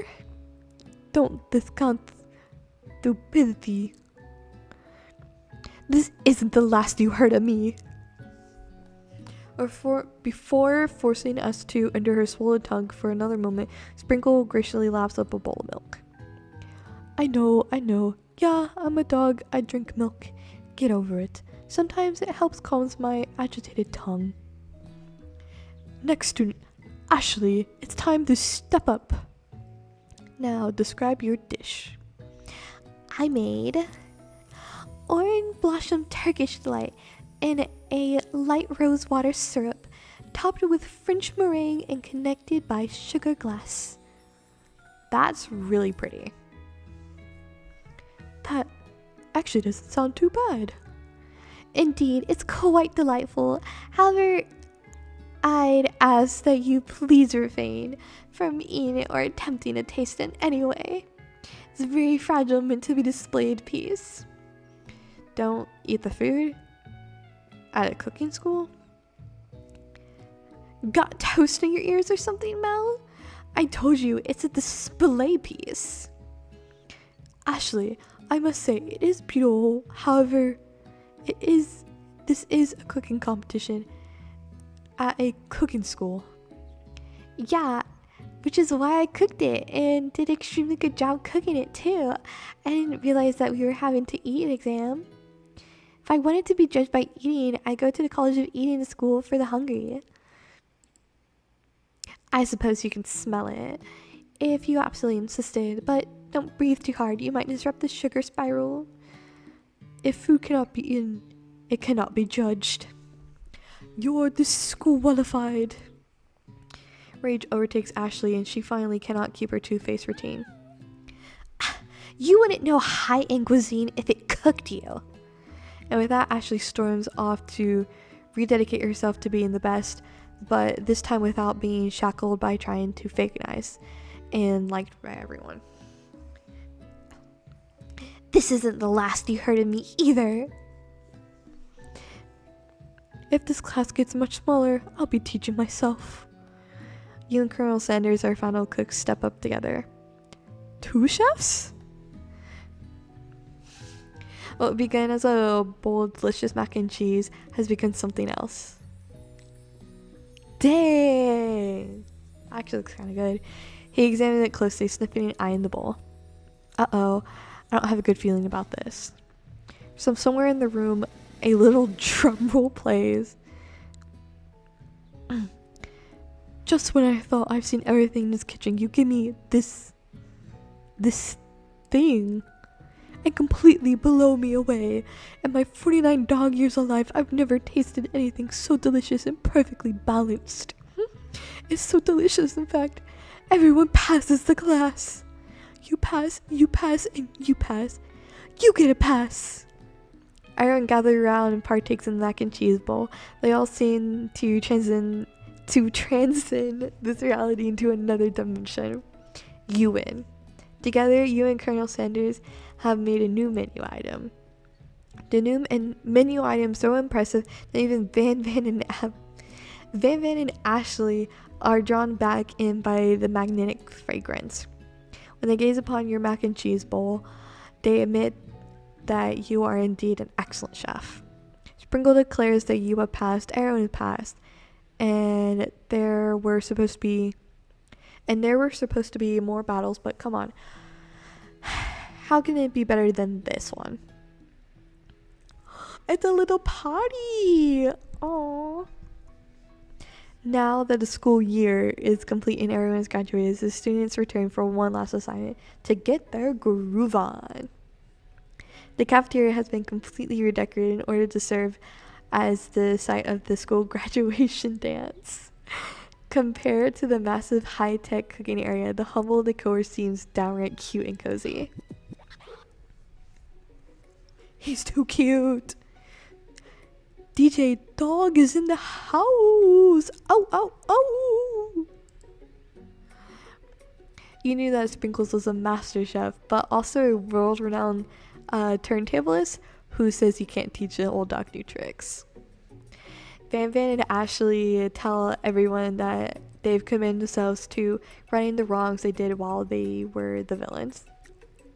Dang! Why does he look like that? Her outfit's kind of cute. For a moment, you actually believe them. Not another haunting. No ghosts allowed at graduation.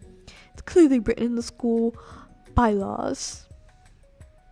I was never actually a ghost. It was all a trick to get you to finally notice me. Oh, amusing. Now that everyone's together, It's a spork monster he totally mellowed out. Everyone, the spork monster is no more, and from here out, I prefer that everyone refer to me by my new name, Party Monster. Student tries to finish what he had to say, but everyone's too wrapped up talking to Party Monster. Dejected, Snoot walks off. She's so cutely dressed. Oh, I love Miriam. Maybe things didn't work out for Miriam romantically, but she found the love in her cooking, and you know she's gonna do great. The red carpet rolls out across the floor of the ballroom. It's like a Hollywood movie premiere. Who could command such an entrance? It's Pop. He's arriving late to the dance. Apparently for good reason. Walking the carpet, you see perched atop his dirty chef hat. A crown? Welcome back, Pop. You know, you weren't able to complete the final exam and accept your diploma, so we had it mailed directly to your father. We figured it was the least we could do for the school's dean. Oh, now I get it. And we get a new wing on our school, not to mention the honor of educating the son of Chancellor of such and such. He's, oh my goodness. Miriam, will you be my lady king? What an incredible turn of events. An offer to join the royal family. It's like a dream come true. You get to be the princess. Or maybe a queen?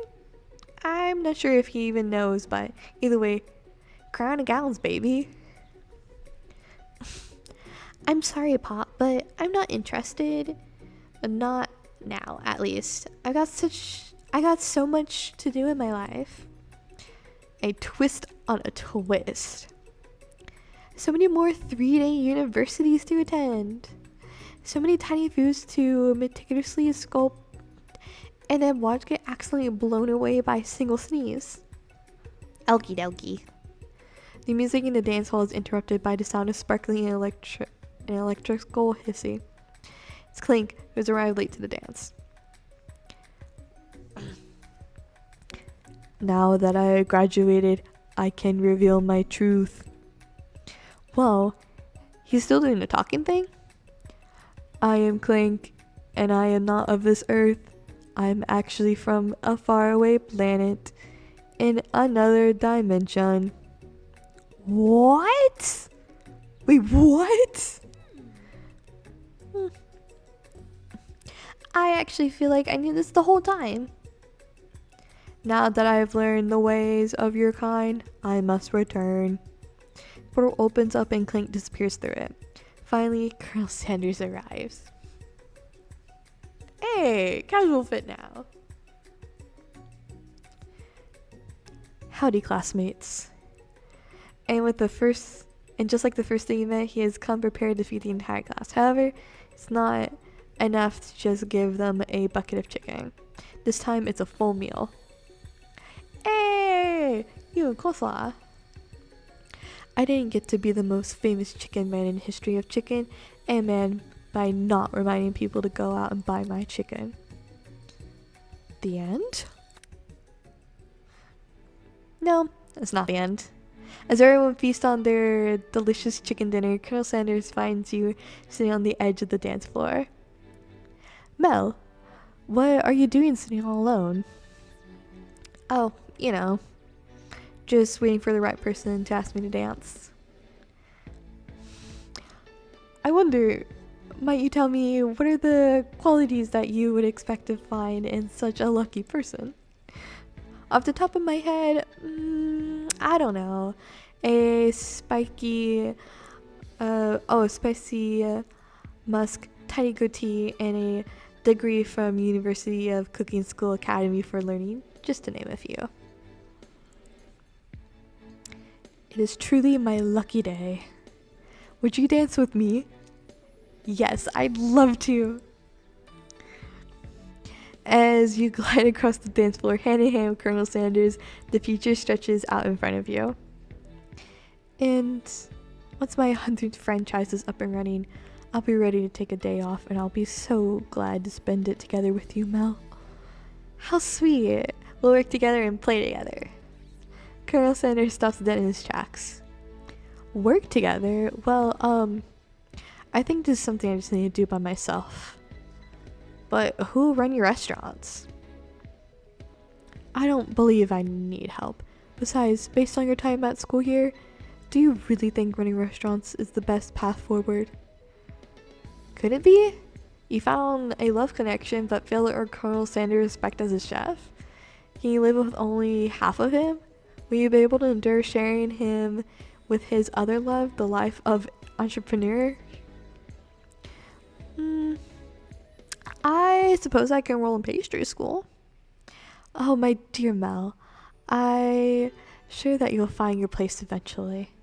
And along that way, you'll have me by your side. Aw, the end. Aw, that was cute. Man, okay, going into the experience, I knew it was going to be kind of like a silly game, but I didn't know it was going to be this silly. And actually, a little touching. Didn't know I would get a little bit inspired by Colonel Sanders dating sim. But yeah, anyways, thank y'all so much for watching. I know this is going to be a longer video than I would like it to be, but again, thank you so much for watching, and thank you for sitting through this with me. I know definitely I had times where I completely stumbled over my words, But you know, oopsies. And I know I'm pretty sure some of the characters' voices I made weren't exactly the same throughout the entire playthrough, but you try doing that many voices with like various slight changes sometimes. But anyways, had a lot of fun.